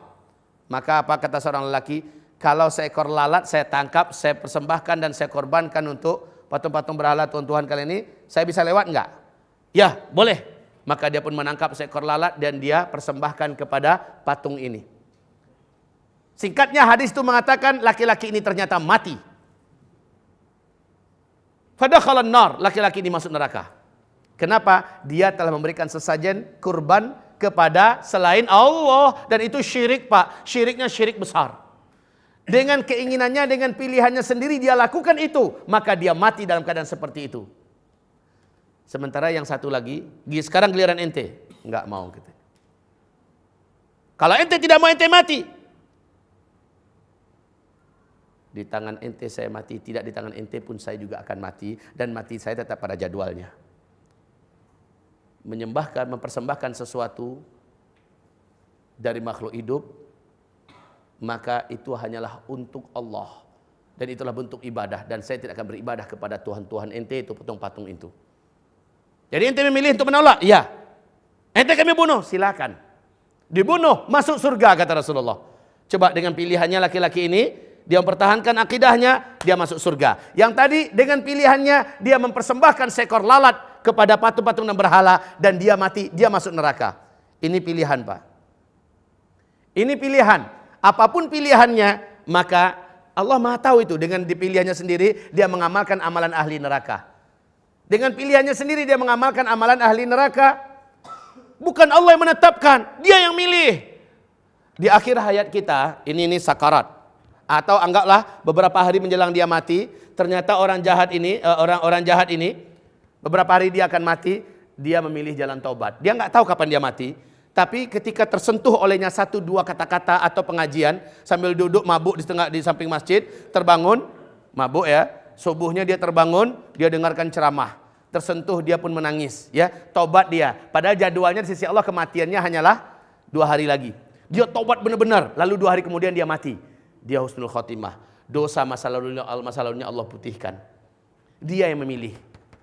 Makanya Allah mengatakan jangan kamu menunda-nunda tobat. Tar, udah tua. Emang ada jaminan dari malaikat maut datang kepada kita, hai fulan, ini karcis kematian ente. Umur ente mati nanti 65 tahun setengah. Saya masih 25 tahun, masih lama. Buat dosa dulu ntar ujung-ujungnya tobat. Enggak ada seperti itu. Karena enggak ada, ini adalah misteri dan rahasia. Jangan tunda-tunda. Sari'u ila maghfirah. Cepat kamu tobat. Cepat. Bisa jadi kita tobat hari ini, sorenya kita meninggal. Kematian adalah misteri dan rahasia, Pak. Banyak buah-buah jatuh ketika dia masih hijau muda. Ada yang sudah sangat tua, belum lagi jatuh. Ya, ayah saya sekarang beberapa bulan lagi umurnya udah 100 tahun. Masih hidup aja. Alhamdulillah masih kuat, masih sehat. Sementara anak-anaknya, bahkan anaknya yang paling tua usia 79 tahun udah meninggal duluan. Kaum muslimin yang kami muliakan, abang saya yang nomor 3 dari anaknya, ya, anak beliau, abang saya nomor yang ketiga, saya anak kelima, udah meninggal duluan. Muda masih usia 43 tahun udah meninggal. Coba lihat kaum muslimin, betapa banyak kematian ini dimistirikan, dirahasiakan oleh Allah Subhanahu wa taala. Jadi ketika Allah mengajak ayo tobat, sebenarnya itu adalah sebuah ajakan misterius. Ajakan yang penuh rahasia, ajakan yang kalau dipenuhi maka kita akan berbahagia dan beruntung. Ada orang yang sudah mau masuk neraka, udah dekat lagi sejengkal sisanya, ternyata dia memilih jalan yang baik dan dia jadi orang baik. Kayak orang yang tadi yang minta izin pada Nabi perang bersama Nabi, ya, Nabi izinkan setelah masuk Islam dulu, masuk ente Islam dulu. Coba kalau sempat setelah perang, kan gitu katanya tadi kan, setelah perang aja ya Rasulullah saya berislam. Kata Nabi tidak. Islam dulu baru ikut berperang dengan kami. Maka dia pun menyatakan Islamnya dan dia terbunuh dalam perang itu. Ya kan? Masuk surga. Sekali lagi apa yang akan terjadi ini dengan pilihannya Allah Maha tahu. Lalu itulah yang dituliskan oleh Allah di Lauhul Mahfuz. Itulah yang dituliskan oleh Allah. Lalu yang beda ini Allah Maha tahu. Dengan pilihannya sendiri dia mau dengan wanita kafir. Dan dia pindah ke agama wanita kafir itu demi bisa menikahinya. Padahal umurnya sudah enggak lama. Dengan pilihannya sendiri. Lalu dia menikah dengan wanita kafir itu dan dia meninggal beberapa saat setelah mereka menikah. Kesenangan sesaat, lalu dia kafir, su'ul khotimah, masuk neraka. Coba lihat Pak. Pilihannya sendiri. Inilah yang dituliskan di Lauhul Mahfuz. Sekali lagi Allah tidak bisa disalahkan dalam hal ini. Kan ente yang milih. Ente yang milih. Seorang ustadz di kabupaten 50 kota. Di bulan Ramadan, dia ceramah mengatakan jangan putus asa dari rahmat Allah. Jangan putus asa dari rahmat Allah. Ini isi ceramahnya. Namanya ustadz tiap malam ganti-ganti masjid. Judul ceramahnya itu aja. Iyalah, ya kan? Masjidnya beda-beda. Jangan putus asa dari rahmat Allah. Masjid sana, jangan putus asa dari rahmat Allah. Masjid sana, jangan putus asa dari rahmat Allah. Habis Ramadan Pak, 2 minggu setelah Idul Fitri, orang melihat dia sering termenung sendiri. Sering menyendiri, melamun sendiri. Setelah itu, dia tidak nampak sama sekali. Tapi tiap orang lewat depan rumahnya, mulai tercium bau. Bau. Makin hari makin busuk bau tersebut. Pada akhirnya Ustadz itu nggak nampak lagi sama orang. Ya, tapi bau di rumahnya sangat menyengat. Akhirnya dibuka pintu dengan paksa. Ditemukan Ustadz itu di dalam kamarnya sudah gantung diri. Itu pilihannya enggak? Pasti pilihannya enggak? Pasti pilihannya. Ini yang saya maksud tadi, seseorang mati dengan cara apa, maka itu akan dihisab oleh Allah. Tapi bila ia mati tidak dengan keinginannya, umpamanya, saya sudah berobat kemana-mana supaya penyakit perut saya sembuh. Ternyata saya tidak sembuh-sembuh. Hah? Padahal berbagai macam usaha dan ikhtiar yang halal, yang baik sudah saya lakukan. Saya nggak sembuh-sembuh, meninggal. Saya meninggal ini dengan keinginan saya atau tidak? Tidak. Lalu orang yang meninggal macam ini, kata Rasulullah apa? Siapa yang meninggal karena sakit perut, syahid. Betul nggak? Man mata min batnin fahuwa syahid. Siapa yang mati karena sakit perut yang nggak sembuh-sembuh, dia udah berobat dengan cara-cara apapun nggak sembuh-sembuh, maka dia syahid. Siapa yang mati karena penyakit di kepalanya, dia udah coba berobat dengan cara-cara yang baik, kemana-mana nggak sembuh-sembuh, maka dia syahid. Siapa yang meninggal dunia karena tenggelam, emangnya tenggelam keinginan dia? Kan enggak kan? Sedang tidur datang tsunami, tenggelam. Iya kan? Syahid. Siapa yang tenggelam min hadam, siapa yang meninggal karena benturan, karena himpitan, min gharaqin, karena dia adalah syahid. Kita di atas pesawat nih, ya. Kita datang pesawat, mau pergi haji, mau pergi umroh, atau mau pergi ke Jakarta, mau silaturahmi ke anak-anak keluarga di Padang, di kampung. Pesawatnya hancur di atas. Pesawatnya nabrak bukit, nabrak gunung. Orang yang meninggal di sana yang muslimnya syahid. Syahid. Karena bukan keinginan dia. Beda kalau keinginannya. Padahal itu diharamkan oleh Allah Subhanahu wa taala dengan cara mengakhiri hidupnya. Rasulullah SAW melihat dengan para sahabat ada onggokan mayat. Kemudian sahabat menarik seorang daripada kalangan mereka. Seluruh tubuhnya penuh dengan luka-luka. Apa kata para sahabat? Alangkah indah kematiannya, alangkah indah syahidnya. Kata Rasul, tidak, dia ahli neraka. Ya Rasulullah, seluruh tubuhnya sudah hancur seperti ini di medan perang. Engkau katakan dia masuk neraka? Iya, kata Rasul. Dia tidak mampu menahan sakit yang dideritanya, maka dihunjamkannya belati ke tubuhnya, dan dia telah mendahului Allah Subhanahu wa taala dan keputusan, maka dia bunuh diri, dia di neraka, kata Rasul. Coba lihat. Padahal kalau dia sabar Pak, dia tetap mati pada jadwalnya. Sabar ini yang kurang. Karena kita kurang sabar, akhirnya kita sering mendahului Allah Subhanahu wa taala.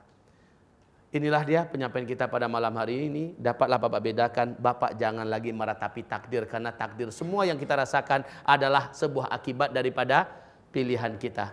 Apa yang Bapak lakukan hari ini, takdir Bapak ke depan itu jelas. Lihatnya dari sekarang. Bapak memilih sungguh-sungguh, insya Allah takdir Bapak ke depan Bapak mendapat. Man jadda wajad. Jadi hukum sebab akibat, hukum kausalitas, ya. Sebabnya ini, akibatnya pasti begini. Maka yang akibatnya seperti itu, itulah takdir. Baik, mudah-mudahan ini dapat dipahami, maka tidak ada lagi orang yang boleh mengatakan inilah nasibku, udah takdirku diputuskan Allah begini. Takdir ente yang buat. Takdir ente yang pilih. Takdir ente yang tentukan. Allah hanya menuliskan di Lauh Mahfuz, ente yang milih. Makanya kaum muslimin, anak kecil, sekali lagi saya katakan, anak kecil tidak akan dihisab karena dia tidak bisa memilih dan menentukan. Tapi orang macam kita dihisab nanti pada hari kiamat. Kenapa nggak mau sholat? Kenapa tidak mau puasa? Kenapa tidak mau berangkat haji? Pak Ustadz, haji itu maha bana kini kong. Lamulo cielai. Awak biarlah gaya-gaya sebeko Pak Ustadz. Yang nggak paham saya terjemahkan. Pak Ustadz, haji sekarang ini mahal betul. Hah? Oh, haji ONH Plus. Ada kan sekarang udah bangkit lagi kebangkitan haji ONH Plus Furada. Yaitu berangkat mendaftar tahun ini, insya Allah bisa berangkat tahun ini. Tapi mahal Pak Ustadz. $17.000, ada yang $2.500, ada yang $2.400, ada yang $18.000. Waduh, mahalnya Pak Ustadz. Ya, lalu dia menolak padahal dia berduit. Dia menolak. Dia nunggu antrian. Masih mending orang yang nunggu antrian, Pak. Tapi masalahnya, emang udah ada garansi dari langit bahwa umurnya masih ada 5-10 tahun yang akan datang. Dia adanya rezekinya sekarang, dia ada duitnya sekarang, dia ada sehatnya sekarang, ya. Yang pasti sekarang, harusnya sekarang dia bersiap-siap berangkat ke sana. Korbankan duit yang dicari itu memang untuk menyembah Allah, menjalankan perintah Allah. Sudah saatnya berzakat, bayar zakat, jangan tunda-tunda nanti, ya. Waktunya, ada waktu zuhur masuk, waktu zuhur itu dikerjakan. Jangan tunda-tunda, entar. Waktu asar masuk, sudah kewajiban sholat asar. Yang zuhur tadi udah lewat. Begitu Pak, saya khawatir kita menunda sebuah kewajiban yang hari ini sudah kita punya kemampuan. Lalu akibatnya kita akan merasakan akibat tundaan itu ketika kita meninggal. Maka kita berhutang dengan Allah Subhanahu wa ta'ala. 3 kelompok manusia kata Nabi yang aku tahu pada hari kiamat mereka paling duluan masuk neraka. Yang nomor 2-nya dari yang 3 itu, nomor 2-nya adalah dzu tsarwatin min mal la yuaddi haqqallah min malih. Orang yang punya kelebihan harta dan dia tidak menunaikan hak Allah dari hartanya. Hak Allah dari harta kita apa? Yang pertama keluarkan zakatnya. Yang kedua, laksanakan haji sekali seumur hidup. Yang ketiga, keluarkan infak dan sedekah untuk membantu dan membela agama Allah Subhanahu wa ta'ala dan untuk perjuangan dan untuk menyantuni para fakir miskin dari hamba-hamba Allah. Ini hak Allah dari harta kita. Enggak kita keluarkan. Orang yang paling pertama masuk neraka itu mereka. Nah, ini kaum muslimin yang kami muliakan. Jadi setelah kita dengarkan ini semua, oke, berikutnya Bapak Ibu dapat melihat diri Bapak mau di surgakah atau mau di nerakakah. Sudah ada tempat kita masing-masing, penentuannya itu di sini. Penentuannya di dunia ini. Maka pilihlah takdir Bapak. Takdirnya ada di surga, hari ini pastikan. Takdirnya di neraka juga dapat kita lihat hari ini. Fa amma man khafa maqama rabbih wa nahan nafsa 'anil hawa fa innal jannata hiyal ma'wa. Siapa yang takut kepada Allah dan dia tahan hawa nafsunya, dia mengikuti ajaran agamanya, maka dialah orang-orang yang akan menempati surga yang telah dijanjikan Allah untuknya. Fa amma man tagha wa atharal hayatad dunya fa innal jahima hiyal ma'wa. Siapa yang melampaui batas dan mengikuti hawa nafsunya, maka neraka jahimlah yang akan ditempatinya. Coba lihat, itu semuanya adalah pilihan kita, yang mana kita pilih. Cukup sampai di sini. Bila ada yang mau diskusi, mau bertanya jawab, saya kasih waktu mungkin hanya dalam sampai 9:4. Silakan kalau ada yang mau bertanya tentang tajuk atau tentang tema yang kita angkat sekarang. Di luar tema ini saya tidak layani. Silakan kalau ada pertanyaan. Iya, silakan Pak. Bismillahirrahmanirrahim. Saya melihat dari kasus tadi yang penabrakan. Kalau yang ditabrak itu adalah takdir, yang menabrak itu apakah dia termasuk takdir menabrak? Sementara dia dalam menjalankan kendaraannya dalam keadaan apa ya? Apakah itu merupakan takdir itu, Pak? Innamal a'malu binniyat. Selama dia melakukan dengan niat, maka itu adalah takdirnya. Dengan niatnya ingin membunuh orang, lalu mati orang itu, berarti itu adalah pilihannya, ya kan? Dan dia akan dihukum. Hukum itulah takdirnya. Oke, Pak? Dengan niatnya, makanya kalau istilah polisi kan ada cara menelusuri orang ini dengan sengaja atau tidak, dengan direncanakan atau tidak, kan begitu kan? Kalau ternyata disengaja, direncanakan, hukumannya jelas, berlapis dan begini, ya kan? Pembunuhan berencana, kan begitu ya disebut. Nah, kaum muslimin, di sisi Allah lebih ketat lagi. Tapi kalau dia tidak punya niat, umpamanya nih, saya meletakkan roti yang saya kasih racun tikus. Rencana saya untuk tikus. Saya taruh di dapur, masuk anak tetangga ke rumah. Dia lihat roti macam ada coklat. Dia jilat-jilat coklatnya, padahal itu racun. Anak orang berbusa mulutnya, mati. Keluarga ini nggak boleh dihukum, Pak. Dalam agama dia termasuk khata'. Melakukan sesuatu tidak sengaja. Atau saya kan hobi berburu, Pak. saya bawa panah dan saya lemparkan panah saya. Tujuan saya adalah kijang atau kelinci. Ya, ternyata meleset anak panah saya. Ada orang di balik semak sedang BAB.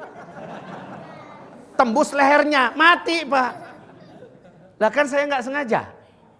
Ketika saya nggak sengaja, di sisi Allah saya tidak pantas dihukum dan memang tidak akan pernah dihukum. Di sisi dunia saya cukup membayarkan diah saja. Ya Pak ya. Tergantung niatnya. Baik.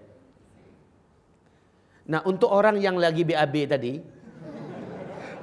yang tembus anak panah, ya, itu namanya qadha.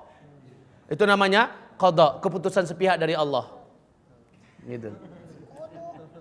Dia tidak akan ditanya kenapa ente matinya tembus panah di leher. Allah nggak akan tanya. Padahal niatnya cuma mau buang air. Silakan kalau ada pertanyaan yang lain. Silakan kalau ada pertanyaan yang lain. Ada yang mengatakan, Pak, udah takdir saya ini anaknya bodoh, saya ini orangnya pelupa. Udah takdir saya. Syekh Majdi, ya, Syekh Majdi, seorang profesor, ahli dalam masalah bisnis dan perusahaan besar yang dikuasainya. Dia adalah Majdi Abdul Ubaid, ini apa namanya ini. Tapi Syekh Majdi ini, dia membuktikan, Pak, orang yang merasa dirinya selama ini bodoh, ternyata didongkrak dengan doktrin-doktrin yang ilmiah. 5 hari lama training bersama beliau. Di berbagai negara udah dibukanya training itu, membuktikan otak manusia ini dahsyat. Ya, orang yang selama ini mengaku dia pelupa, orang yang selama ini mengaku dia bodoh, dari kecil memang dia tidak berprestasi, hafalannya lemah segala macamnya, setelah didongkrak, dihancurkan semua belenggu-belenggu dan doktrin sesat yang membelenggu ke kejeniusan otaknya. Setelah dihancurkan itu, maka di hari keempat disuruh mereka ngafal Quran. Seluruhnya dari 500 peserta, Pak, 80% sanggup menghafal Al-Quran 1 lembar. Berarti 2 halaman hanya dalam 7-8 menit, padahal mereka bukan orang Arab. Padahal sebelumnya mereka mengata dirinya pelupa. Dia udah tua, dari dulu dia tidak berprestasi, dia lemah ingatannya. Ternyata setelah dihancurkan semua doktrin-doktrin salah itu, muncul kepercayaan dirinya, lalu dia menghafal. Ya, orang mereka suruh menghafal 80%, Pak. Sementara 15% sanggup menghafal hanya dalam 5 menit 1 lembar. Mampu dibuktikan. Jadi sebenarnya kan kita banyak sering mengatakan saya ini orangnya bodoh, saya ini orang yang tidak mungkin jadi hafiz Quran segala macamnya. Udah takdir saya jadi orang bodoh, ya. Padahal kebodohan itu memang takdir dia. Memang takdir dia karena dia malas. Memang takdir dia bodoh karena dia malas. Saya punya teman namanya Firman, biar saya sebut namanya nggak apa-apa. Kalau dia namanya Firman sini minta maaf ya. Tapi Firman yang ini best. Gimana dia Firman ini? Di Thalib, di pesantren, saya ingat kemana dia pergi, dia selalu bawa buku. Ya, dia selalu bawa buku-buku pelajaran sekolah tuh. Mulutnya itu kayak orang apa tuh, Pak? Dia baca. Di mana dia berada? Kalau melihat kemampuannya, dia memang pelupa, Pak. Lemah dia ingatannya, pelupa. Tapi karena dia rajin, dia masuk dalam 10 besar. Tiap ujian akhirnya dia masuk 10 besar karena rajinnya. Coba lihat, kalau dia menyerah kalah, takdirnya adalah rasakanlah ketidakmampuanmu yang engkau menyerah di atas itu. Tapi man jadda wajad, yang bersungguh-sungguh pasti dapat. Kuncinya begitu, yang bersungguh-sungguh pasti dapat. Bapak mau kaya, bersungguh-sungguhlah. Insya Allah Bapak dikasih oleh Allah. Tempuhlah jalan-jalan yang benar. Tapi sudah berusaha, kita udah berusaha, miskin aja terus, itu qadha namanya itu. Itu qadha. Memang udah jatahnya segitu. Tapi secara sunnatullah man jadda wajad. Asal bersungguh-sungguh dia dapat. Tapi saya di rumah aja, yang penting rezeki saya nggak lari kemana-mana. Lalu dia di rumah aja. Dicekek oleh Umar bin Khattab, Pak. Umar bin Khattab mencekek seorang laki-laki yang kerjaannya di masjid aja. Lehernya menjulur begini. Subhanallah. Sehingga orang-orang satu kampung itu merasa kagum. Demandeh ibadahnya lagi. Zikirnya lagi. Demandeh baca Qur'annya. Nggak keluar-keluar dari masjid. Lalu Umar bertanya, di mana laki-laki itu sekarang? Di masjid anu. Lalu makan minumnya gimana? Karena masyarakat salut dengan ibadahnya, dengan zikirnya, masyarakat berganti-gantian mengantarkan makanan. Umar langsung mengambil cemetinya. Karena dia udah tahu masjid itu di mana, dia menuju ke sana. Tangan Umar tuh, Pak, kalau cengkram orang dari belakang cengkramnya keluar ketemu jarinya ini di depan. Diangkatnya kamu orang macam gini yang membuat Islam malu. Kayak macam angkat kucing, Pak. Yang macam kau ini mempermalukan Islam. Inna sama'a la tumtiru dhahaba. Ketahuilah oleh kamu, langit tidak menurunkan emas. Dari langit itu tidak akan turun emas. Ini jamnya kamu beribadah di pasar. Ini jamnya kamu beribadah di luar. Bukan di sini waktunya. Jadi Umar marah kepada orang yang mengandalkan rezekiku ada di langit, dia akan turun sendiri. Subhanallah, subhanallah, subhanallah. Makanya Allah perintahkan setelah faidza qudiyatis shalah fantashiru fil ard. Kalau salat selesai menyebarlah kamu di muka bumi. Jangan terus lama-lama di masjid. Memang dari salat ke salat itulah penantian para sahabat. Sisa-sisa waktu mereka adalah untuk mencari nafkah. Kalau kita beda, sisa-sisa waktu kita adalah untuk ibadah, ya. Baik, kaum muslimin. Ini silakan ada pertanyaan yang lain. Ya. Assalamualaikum warahmatullahi wabarakatuh. Habis nih Bu tuh ya. Silakan. Tentang poin terakhir Ustaz yang 3 golongan, yang pertama untuk neraka, kan nomor 2 tadi itu yang orang yang mempunyai kelebihan harta namun tidak melakukan 3 hal tadi ya. Nah 3 hal itu dilakukan semuanya. Apa ketika fulan melakukan satu, misalkan dia zakat, terus yang 2 itu gugur, itu gimana Ustaz? Ya. Itu namanya wajib, zakat wajib, haji wajib, ya. Kemudian menginfakkan harta di jalan Allah Subhanahu wa taala untuk kepentingan agama Allah Subhanahu wa taala, memang hukumnya tidak wajib tetapi akan dituntut oleh Allah Subhanahu wa taala. Gara-gara dia menanahan hartanya dakwah terhambat. Gara-gara dia menanahan hartanya banyak orang miskin yang tidak bisa makan minum, ya. Macam banyak perjuangan yang akhirnya terhalang gara-gara dia menahan hartanya. Jadi yang 3-3 itu Pak memang wajib, harus dia kerjakan 3-3. Dia tahan padahal dia mampu. Orang-orang pilih balapi, orang seperti ini akan menyesal. Ya.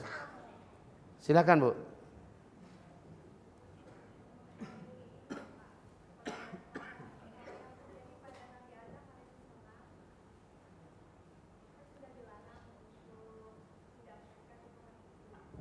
Assalamualaikum warahmatullahi wabarakatuh. Assalamualaikum. Ya. Saya ingin menanyakan peristiwa yang sudah ada dalam Al-Quran yang terjadi pada Nabi Adam alaihissalam.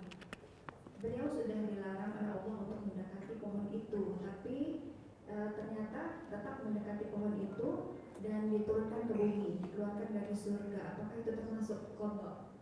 Iya. Dari awal Adam diciptakan memang Adam telah ditetapkan oleh Allah menjadi penghuni bumi. Kan bunyi ayatnya inni ja'ilun fil ardi khalifah, fil ardi. Ya kan? Oke, ini qadha. Ya. Terima kasih. Assalamualaikum warahmatullahi wabarakatuh. Assalamualaikum warahmatullahi wabarakatuh. Silakan.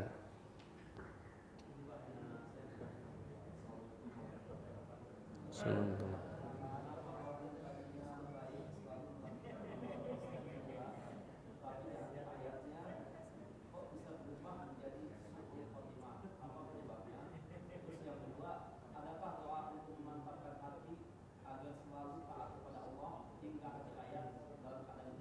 Nah, barakallahu fiik.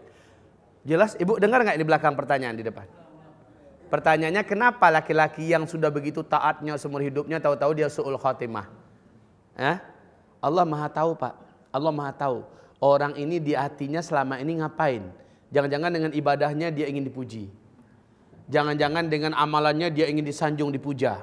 Ya, jangan-jangan dia ujub. Bahkan kata Rasulullah, seburuk-buruk dan yang paling aku takutkan dari antara kamu, jika ia sudah taat pada Allah dan tidak ada berbuat dosa, yang paling aku takutkan munculnya ujub. Kalau sudah ujub, Pak, Allah jijik kepadanya. Allah jijik kepadanya. Dan Allah Maha tahu siapa-siapa yang mempunyai bakat seperti itu. Dinasehati jangan ujub, tetap aja ujub. Dinasehati jangan manan, tetap aja manan. Ya, suatu saat saya akan sampaikan sini antara riya, ujub, manan. 3-3 ini akan saya sampaikan nanti insyaallah taala, ya.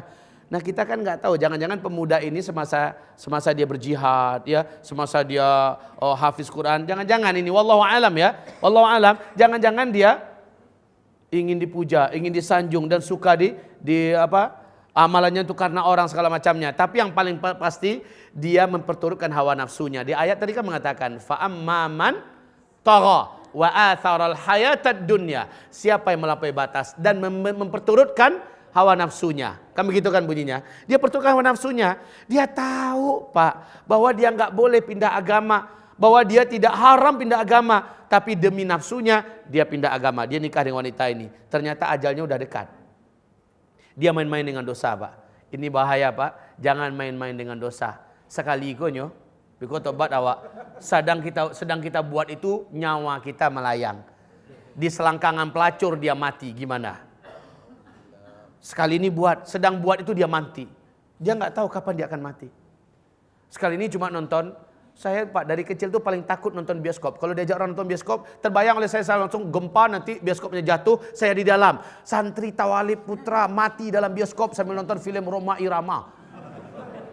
Itu udah kebayang, saya takut, Pak. Jadi jangan sedang buat dosa itu, lalu kita di situ matinya. Jangan pernah main-main dengan dosa lah. Allah sekali ini cuma nanti habis itu tobat, sedang sekali itu dia mati gimana? Hati-hati itu, Pak. Ya. Baik. Doanya Allahumma ya muqallibal qulub tsabbit qalbi ala ta'atik. Wahai Allah, wahai yang membolak-balikkan hati, kokohkanlah hati hambamu agar senantiasa di atas ketaatan kepada Engkau. Allahumma ya muqallibal qulub tsabbit qalbi ala ta'atik. Wahai Allah, di hadis yang lain ala dinik. Ya, di atas agama Engkau. Kokohkan hati hamba agar senantiasa setia di atas agama Engkau. Ya, Pak, ya? Baik. Juga doa dalam Al-Quran, Rabbana la tuzigh qulubana ba'da idh hadaitana wa hab lana min ladunka rahmah innaka antal wahhab. Wahai Rabb kami, janganlah Engkau biarkan kami kembali sesat setelah Engkau beri hidayah kepada kami. Ampunlah dosa-dosa kami, sesungguhnya Engkau adalah Sang Maha Pemberi. Ini, Pak, dari ayatnya begitu, dari hadisnya begini doanya. Baik, ada pertanyaan yang lain? Waalaikumsalam. Ustaz, saya mau tanya, tadi kata Ustaz ada neraka azim atau neraka apa lagi? Neraka apa? Neraka yang disebutkan tadi, neraka Sakor. Iya, Sakor. Sakor. Itu neraka apa jenisnya? Baik, terima kasih, pertanyaannya bagus. Ada namanya wail, ada namanya sakor, ada namanya jahim, ada namanya sa'ir, ada namanya laza. Ketahuilah masing-masing inilah tingkatan-tingkatan neraka. Neraka itu cuma satu nama besarnya, Jahannam. Nama neraka itu cuma satu, Jahannam. Tapi tingkatan-tingkatannya, tingkatan yang ini pintu gerbangnya khusus namanya Jahim. Tingkatan ini nama pintunya khusus ya, namanya Sakar. Nama ini namanya khusus yaitu namanya Wail. Yang ini namanya khusus Laza. Ini macam-macam, Pak, nama-namanya. Itu gerbang masing-masing. Itu tingkatan masing-masing. Wallahu a'lam. Karena saya belum pernah main-main ke sana. Ini informasi hanya dalam hadis, inilah yang bisa saya sampaikan, wallahu a'lam. Ya, dan na'udzubillah, semoga enggak pernah. Ya. Silakan, ada yang lain? Ya. Terkait sama jodoh tadi, Ustaz. Nah. Kalau yang laki-laki memilih tidak ada sama agama, tadi kan sudah bilang akan akulah bersama. Atau sebaliknya katakanlah misalnya perempuan dengan pertimbangan yang sama. Kan ada orang tua yang bisa memberikan masukan atau bahkan memberikan keputusan. Sebetulnya sejauh mana orang tua ini punya andil untuk bisa mencegah atau berhak mencegah atau haruskan mencegah supaya hal-hal tidak terjadi. Sekiranya orang tua sudah mencegah tapi dia tidak melanjutkan itu bagaimana terhadap orang tua? Kalau arahan dan cegahan orang tua itu sesuai dengan karakter syariat, maka arahan itu harus diindahkan. Mesti kita dengarkan, karena ridhonya orang tua adalah ridho Allah. Tapi kalau arahan orang tua ternyata menyelisih syariat, mesti dimaksiati. Orang tua mengatakan, kamu jangan nikah dengan dia. Apa itu jenggotan? Celananya cingkrang, jidatnya hitam, ya, terlalu soalim, kemana-mana bawa Quran. Saya nggak suka punya menantu seperti itu, ya kan? Bagus yang kayak gini, tuh bupati.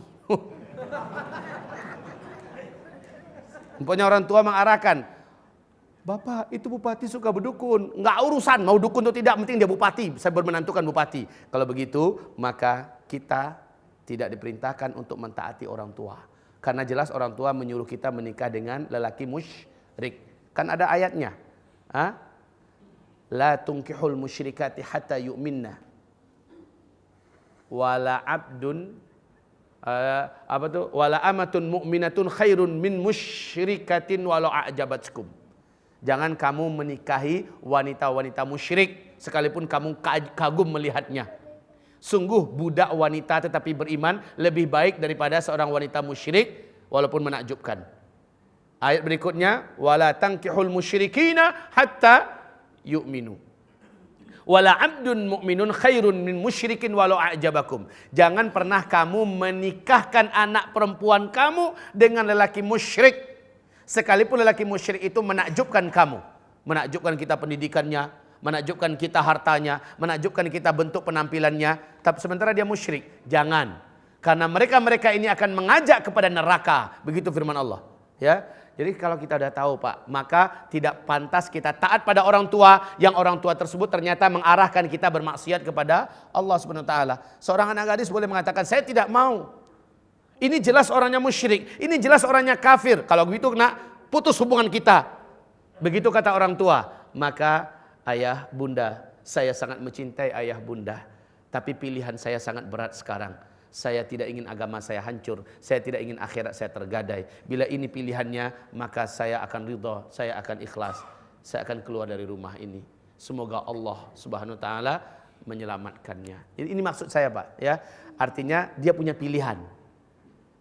Dia punya pilihan untuk taat atau tidak pada orang tuanya. Tapi kalau bukan muslim Ustaz, jadi itu ada berada di warna abu-abu lagi. Dia kayaknya muslim gitu kan. Kayaknya. Jadi kayaknya memang abu-abu ya. Dia muslim. Tapi akhlaknya tidak kita bisa pastikan. Itu bagaimana, Ustaz? Tapi tidak bisa kita lihat baju udah baik. Orang tua punya kewajiban tabayun tentang calon pendamping anaknya. Wajib tabayun. Wajib tabayun. Wajib tabayun. Syekh Utsaimin saat anak gadisnya dilamar oleh salah seorang muridnya.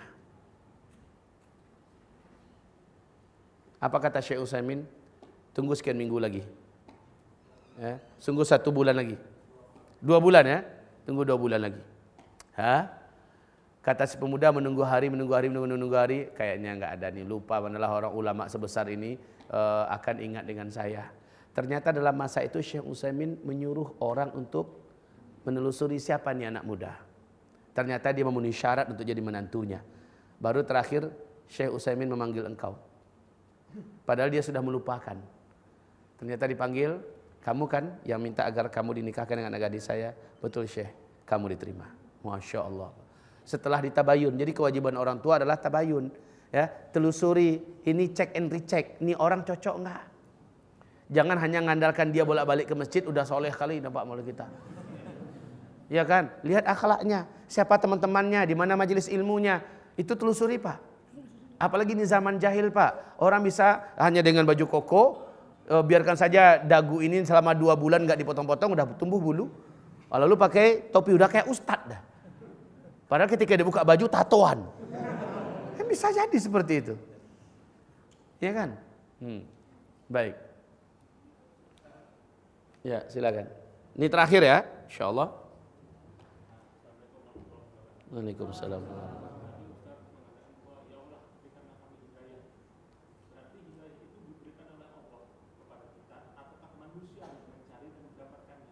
Nah,